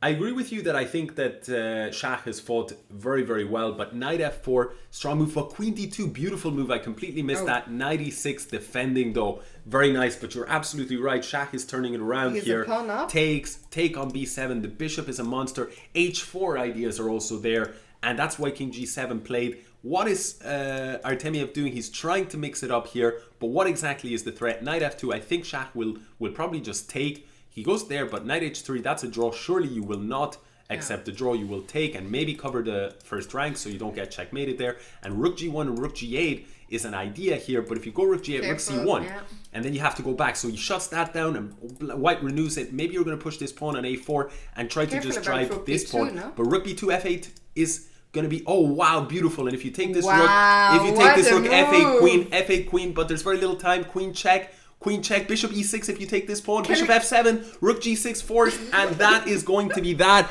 beautiful game from Shakh. Insanity. Oh my god. That was so insane. What a game. Shakh And Shakh is a fighter. Yeah. Wow. What a turnaround. And Shach is once again just 2 points behind. But we see in the chat people are... And Shach is like they're both looking like nothing just happened. And we're all just here like, what in the hell just happened? Crazy stuff. But that resilience against one of the best bullet players on the planet is impressive. And that's a psychological one. But notice one thing about this game. It's gone again. Artemiev is once again playing these kind of tricky positions that he's very famous over the board. These offbeat openings that he studied very, very well. And he's immediately got a big threat. And Shaq offers the exchange. He says, yes, give me the check if you want. Take that rook. But I'm going to be down a rook. But I can take here. Knight takes. I can go check. I can pick up this piece. And then your knight on 8 is probably going to be stuck. And if I can actually win a piece over here and then get this knight, then I'm going to be up 2 pieces. Very complicated, a little bit of calculation there, but Artemiev thinks about it and declines it. He went into the tank for a little bit. So Shach, with some really impressive chess, he's not prepared to give up just yet at all. I like how you managed. I'm glad you managed to move on. Will there be a post-match interview? Absolutely, yes. We will be talking to both players. I mean, that when he pushed the pawn, what was that move? When there was rook b2 and then he just pushed rook g2, I think David said, like that thing in the end. That was so sick. There's been so much going on. My brain is so fried. If you asked me to tell you what happened 30 seconds ago, I couldn't tell you, you know? You say to me, oh, I'm impressed that you've moved on. I have no choice but to move on because I can't recall what happened. I just remember it was brilliant from Shaq. Okay, so let's see here. Well, it was a brilliancy, but it was also much needed brilliancy. And by the way, as you guys can see, a gift sub was just gifted to Open Field Media, who are sponsoring this match.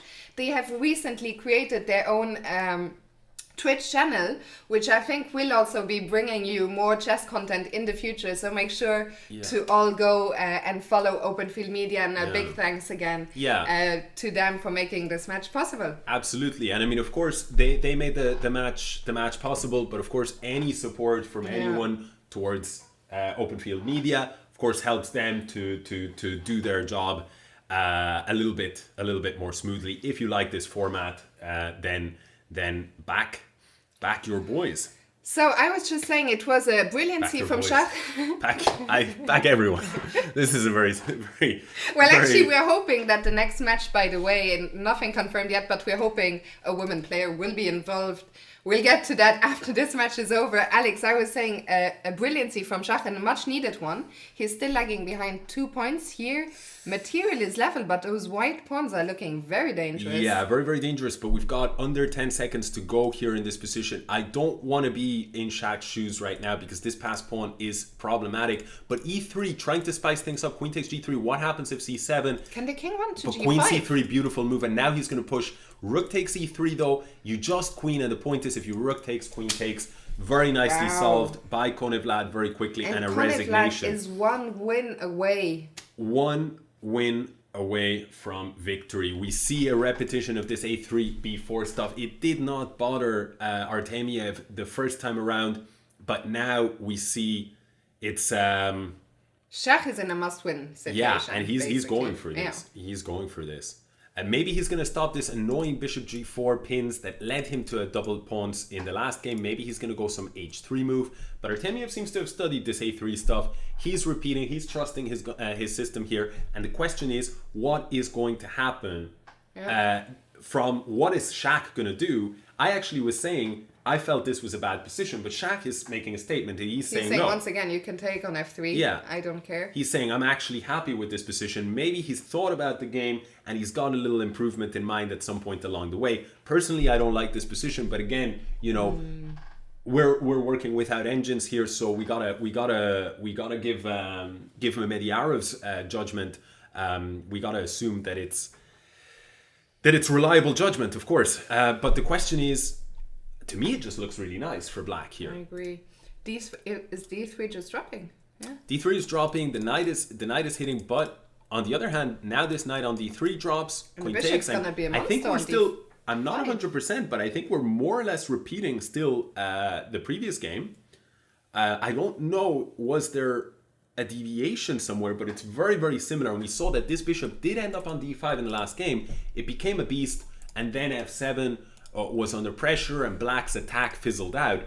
But obviously both sides think that this position is good for them, because they're repeating it. They're repeating in a very similar vein.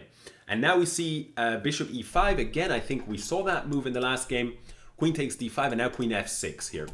Black has beautiful control over this square, but rook takes f7, and I think Mamedyarov's judgment is correct. Rook takes, the point is you're going to pick up this rook, and not only that, but after the king moves, you're going to pick this guy up, so you're going to end up an exchange and a pawn to the good, and I think Mamedyarov is in great, great shape to take another one down. The only concern for him is the king, but queen takes a7, Beautiful. huge move. And Konevlad resigns. Queens come off the board, Konevlad resigns, and Mamedyarov is really sticking it to Konevlad in that particular line there, and he's refusing to die. He's known as a fighter. 9.5, 7.5, and that was really clutch. That right there was really, really clutch. 3 games to go. I said Shakh was in a must-win situation, but Shakh is a man who has, such a wealth of experience on top of all his other attributes that we have talked about, and he does not seem to feel the pressure, at least just yet, but Konevlad is still just 1 game away, 1 win away from winning this match. Yeah, I mean, Mamedyarov has played over-the-board chess at the absolute highest levels. He's played all the big guys. He's been in high-pressure situations all the time. This is nothing. This is, breakfast for him, right? Like the pressure of this situation, he's not going to fold under it, and it's great to see. So what's going on? What's going on with those pawns? Pawns on the queen side. This is really, I mean, you've got the black pieces, and you cannot afford to lose, and even a draw is quite disastrous. So this is really a huge game. Let's see what's going on. Materially, we've got 6 against 6. I think black can be reasonably happy. He's got some attacking chances here, targeting this bishop. The semi-open f-file, my favorite. Semi-open f-file, you can't go wrong. King is relatively safe here. On the other hand, white has more space on the queen side, and he does threaten an invasion. Maybe black will deal with it.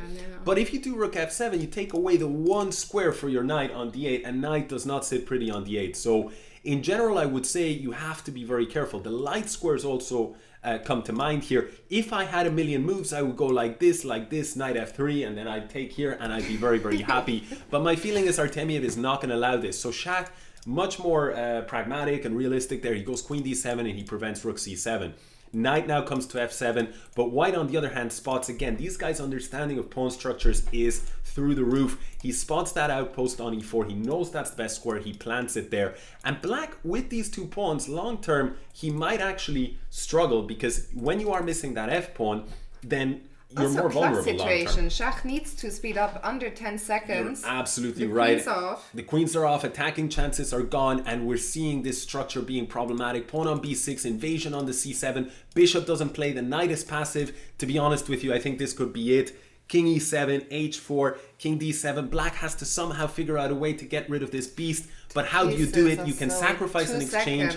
Maybe that's what's going to happen. Rook a7, rook takes c7, and sacrifice. He goes in a different direction. He gives up this pawn. He's trying to just break free with the knight and trying to create some kind of a fortress. But I'm not sure that I see it, because it's going to take such a long time. There's so much material on the board. Maybe king g2 and f3. Maybe you want knight g5 and try and exchange. But still, this beast is an extra pawn. It's not just that it's a beast. It's an extra pawn. Here, he wins the exactly. match. And white may be coming in with the king. And rook here, how are you going to stop? Rook c2. I would have thought king d3 might have been better, but rook d8 spotted. Wow. Very nice tactic. If you take, it's a queen. If you don't, it's also a queen. And with it, that is the end of the game. These guys do not care so much. They said they agreed beforehand they would play all games, so 2 games to play for, but Konevlad wins the first of Fiona's fight nights, brought to you by Open Field Media. Yeah. So congratulations to Konevlad, but we will get 2 more games, but what a show it has been. The players, actually, it is funny, there's no fist pump. There's no fist pump, there's no frustration from Shakh.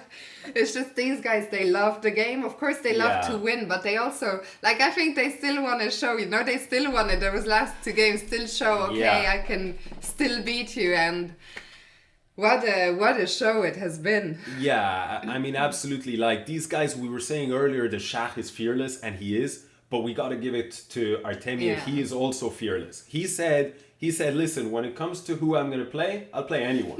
I mean, I'll play absolutely anyone. I'll play Magnus. I'll play." He was delighted when I told him Shach wants to play. He was like, "Oh, Shach, great match, you know." Exactly. He wants the biggest challenge and the biggest stage, and that's great. And Shach the same. So honestly, I think we were very lucky to be able to sort of get both of these players. Absolutely. And by the way, the match may be over, but there is still this game and the next one, and after that we will have interviews with the players, so do not go anywhere. Yes, exactly. It's I mean, I'm amazed. Honestly, like when you said to them, "Listen, do you want to just once the game is over, once the match is over, we stop?" And they said, "No, what are you crazy? Are you crazy?" But for me, I think like to adjust to that. But these guys are playing like nothing, just like nothing happened. So, what is actually going on in this game? Actually, I think that Shach is really putting the squeeze on here. I think maybe you're just completely bust here. Bishop c5, you're picking up an exchange, and well, to me it just looks like you've got a clean exchange, and you've got these 3 against 1, which is huge because you're going to drive them up the board. On the other hand, Black has found a nice little bit of pressure here against f2, and if White has to play a move like knight c7, the point is if you take here, you take here, and if not, if you take here, king g2, and then this very, very nice pin. King h1 even better though, because bishop takes f1 does not come with a check, but bishop e2 threatened mate. It threatened checkmate. I mean, the speed at which both players are spotting the tactics is just, I mean, my mind is so blown. Yeah, I mean, it's crazy. Yeah, it's absolutely crazy. I'm guessing here though, White will drive the pawns up the board. He's probably just figuring out how to do this. You can approach with the king, but knight b5 and takes on d4 will force simplifications, and now you've got these 2 pawns and the rook. It's not over yet. It's tricky. Knights are extremely tricky here, but I think with best play, White should be in good shape. The pawns here though make it very difficult to make progress with the king. Exactly. Smart move from Artemiev, just playing g6, and now he's going after these pawns. And honestly, maybe what I said is wrong, and maybe it's not going to be so straightforward, but I like Shaq's last move, rook d1. His idea is he wants to put the rook on d7. Rook on d7, go after this a pawn. But king takes e4 not possible because of knight c5. And those pawns are running. Yes, the pawns are running, but can you not take here? Black is rerouting to d4 in order to assist. I like an idea like rook d7 maybe to stop that. Shaq goes in a different direction, which is also seems very, very convincing here. And I think you can just take here, king e2, and now you've got an extra pawn on both flanks. You cannot stop both flanks. This pawn is irrelevant, and it's game what a lovely over. Display again from Shach. Unfortunately, very, very nice. The match is over. This is the last match, but there's honor at stake. There is honor, and it's been so close. I didn't I didn't know. I really didn't know what to expect, but what a tremendously close match it has been. Yeah, I mean, absolutely, and so. I think and David Howell in the chat, who is a beast himself, David Howell, almost 2,700. He's saying those guys, they are just absolute monster beasts. Yeah, and what a debut to the high stakes online scene from Mamedyarov, who to me has been very impressive. I think I really honestly I don't want to say it before going into the match, but I thought there was a chance Artemiev would just rip him apart. Yeah. Not so much in the blitz, but in the bullet.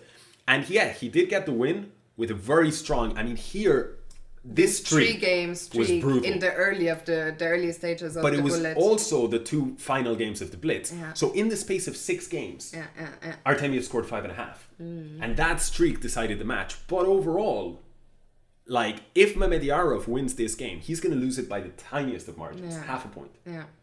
So I think it's very interesting to see. I think this.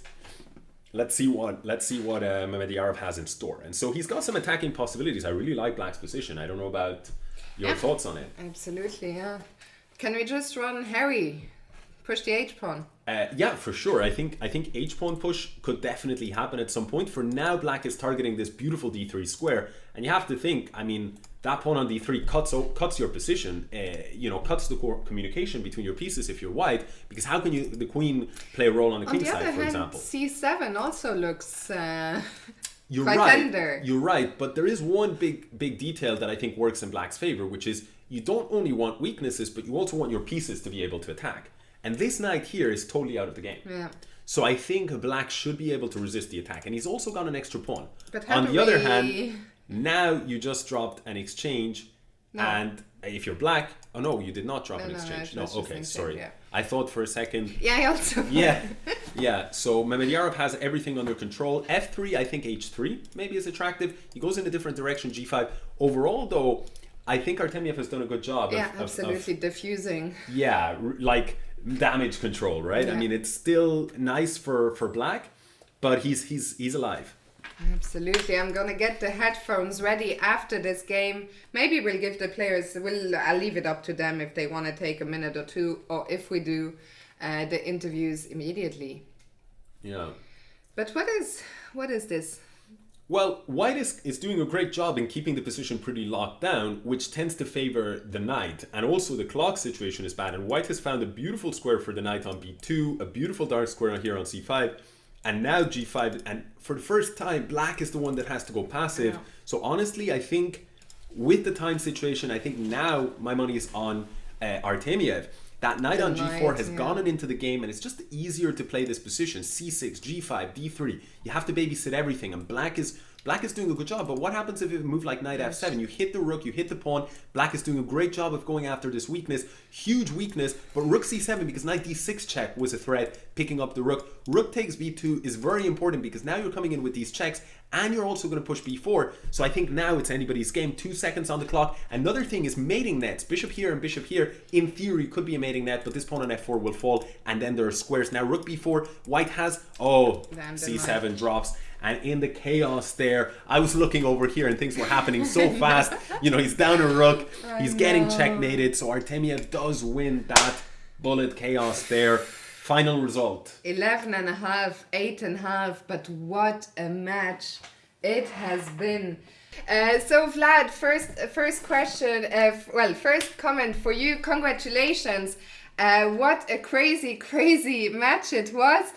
What did you think, of the match and of the games and of everything that happened?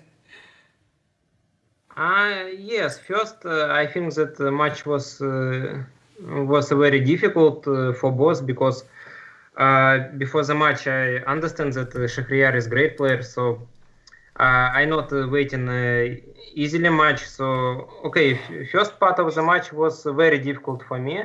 I have big troubles. Our score was 5-3, and okay, last 2 games was good for me, and I make a comeback in this moment.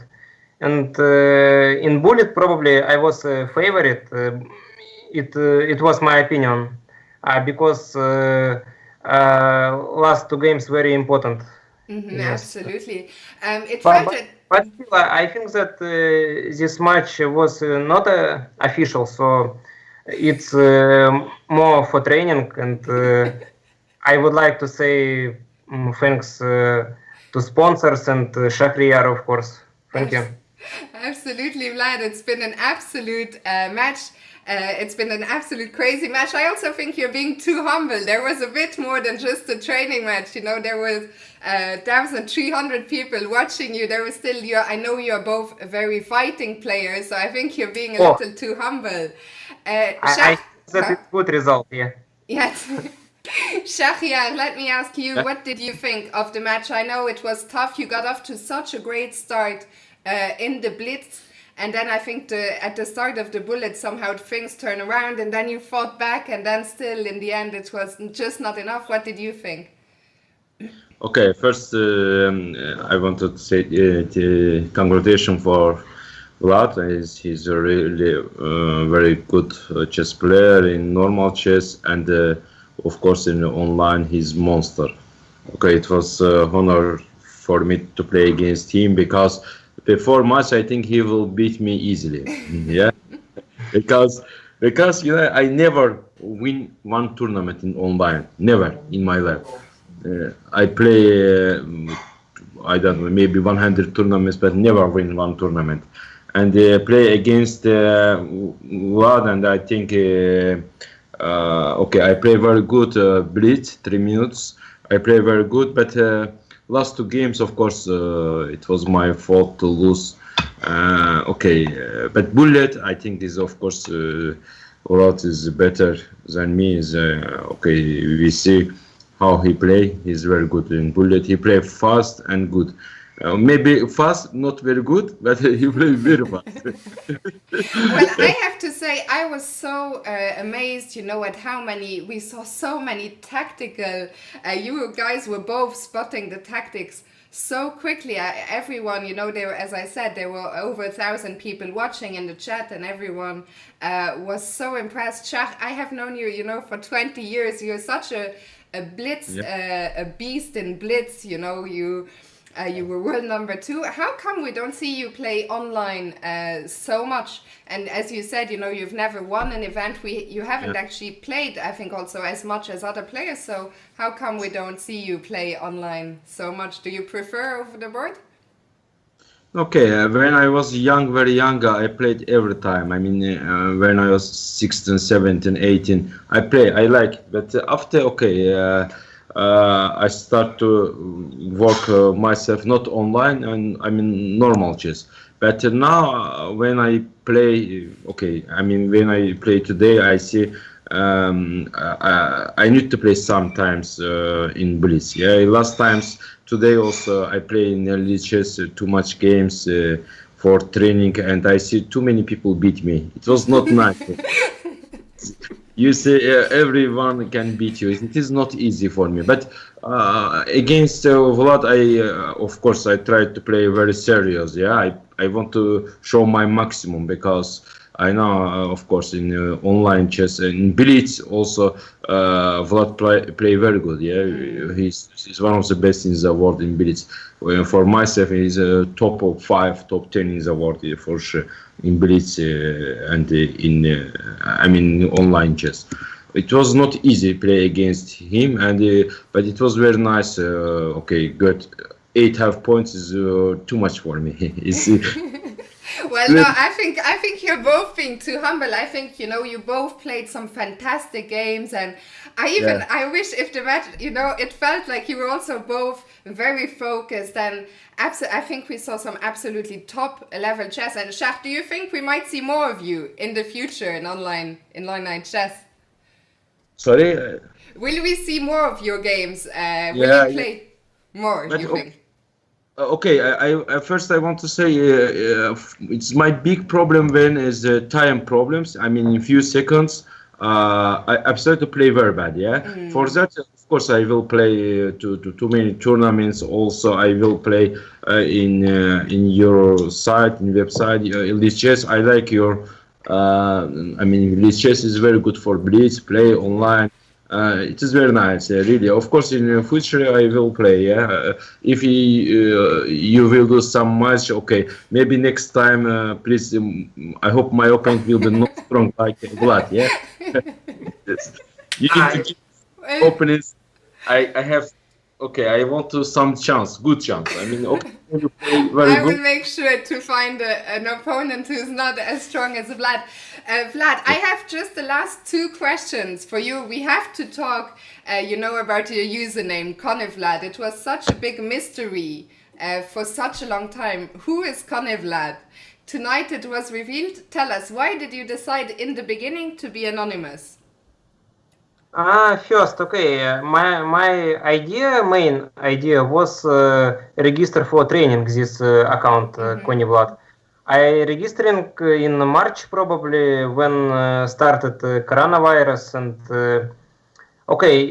I have some training goals, and I not wanted that I was famous for everyone, so it's logical that I choose this login example, but still I don't know that it's a basketball player. Vladimir Konev, Ukrainian basketball player. Because I see how many people discuss in the forum example, yes, and it was very funny and very interesting, yes. Now I will know that we have a great basketball player from Ukraine. Yes. So Vladimir Konev. Yes, absolutely. And I guess you're a fan. Also, so many people ask me, Fiona, please ask him about in Lichess, your bio. It reads, I love green fields and I ride like a horse towards Magnus. I will be there soon. I'm on my way. Yeah, right. Okay, it was more joke. I wanted to make interesting account that people look and maybe have good emotions, because now we have probably boring time in this real situation. So why not? Okay, I not think that it's my mistake. It's okay. It's for fun, yeah. And okay, I think that it's not seriously. So okay, I planning play more on chess with this account, and probably I can make second account maybe to be. A new anonymous. Well, I'm sure Because I very like this story. Yeah, well, I think you definitely succeeded to make many people smile. I actually, before I found out that Konevlad was you, I thought, no, it's probably not Vlad, because I thought he will not write this. So you fooled a lot of people, and I think both of you gained so many fans. Today was such a brilliant match. I think it's been a very intense, so I will let you go now. But once again, thank you so much to both of you. First of all, for putting on such a great show, playing such fantastic games, and just being such nice people. It's been an absolute pleasure holding this match. The first of its kind, sponsored by Open Field Media. Thanks again to them. Guys, thank you so very much for playing, and it's been an absolute pleasure watching you. And best of luck for all your future events. Thank you, guys. Thank you very much, and I would like to say that I open it for a match example in future. Absolutely, but I think a lot of people. Yeah, but still we can little change time control example. 3 minutes plus 2 seconds, not 1 second, because it's very quickly control. Absolutely. And actually about my favorites, I not like bullet, but if it's good for amateurs and fans, I'm ready. but still my favorite 3 minutes as minimum and more. Yeah. Great. We will keep that in mind. I'm sure everyone would love to see a rematch at some point. So thank you once again to both of you. It was a fantastic show. And yes, best of luck for all your coming events. And thank you for being so great. And I'll see you soon. Thank you for the watching and for the all. Yeah. Thank you very much. Bye-bye. What a match that has been. Guys, what did you make of the match, of the interview? I'm actually so sweaty and exhausted, but I could not have wished for more. I don't think I could have hoped for anything more than what we got. Enjoyed the show with Niels, and once again, thanks to Open Field Media and also to Lichess for posting, and for the two players for being such gentlemen and such all-round legends. Guys, thank you so much. That's all from us for tonight. We'll see you again very soon. Have a lovely weekend. Take care. Goodbye. Enjoy your evening. See you.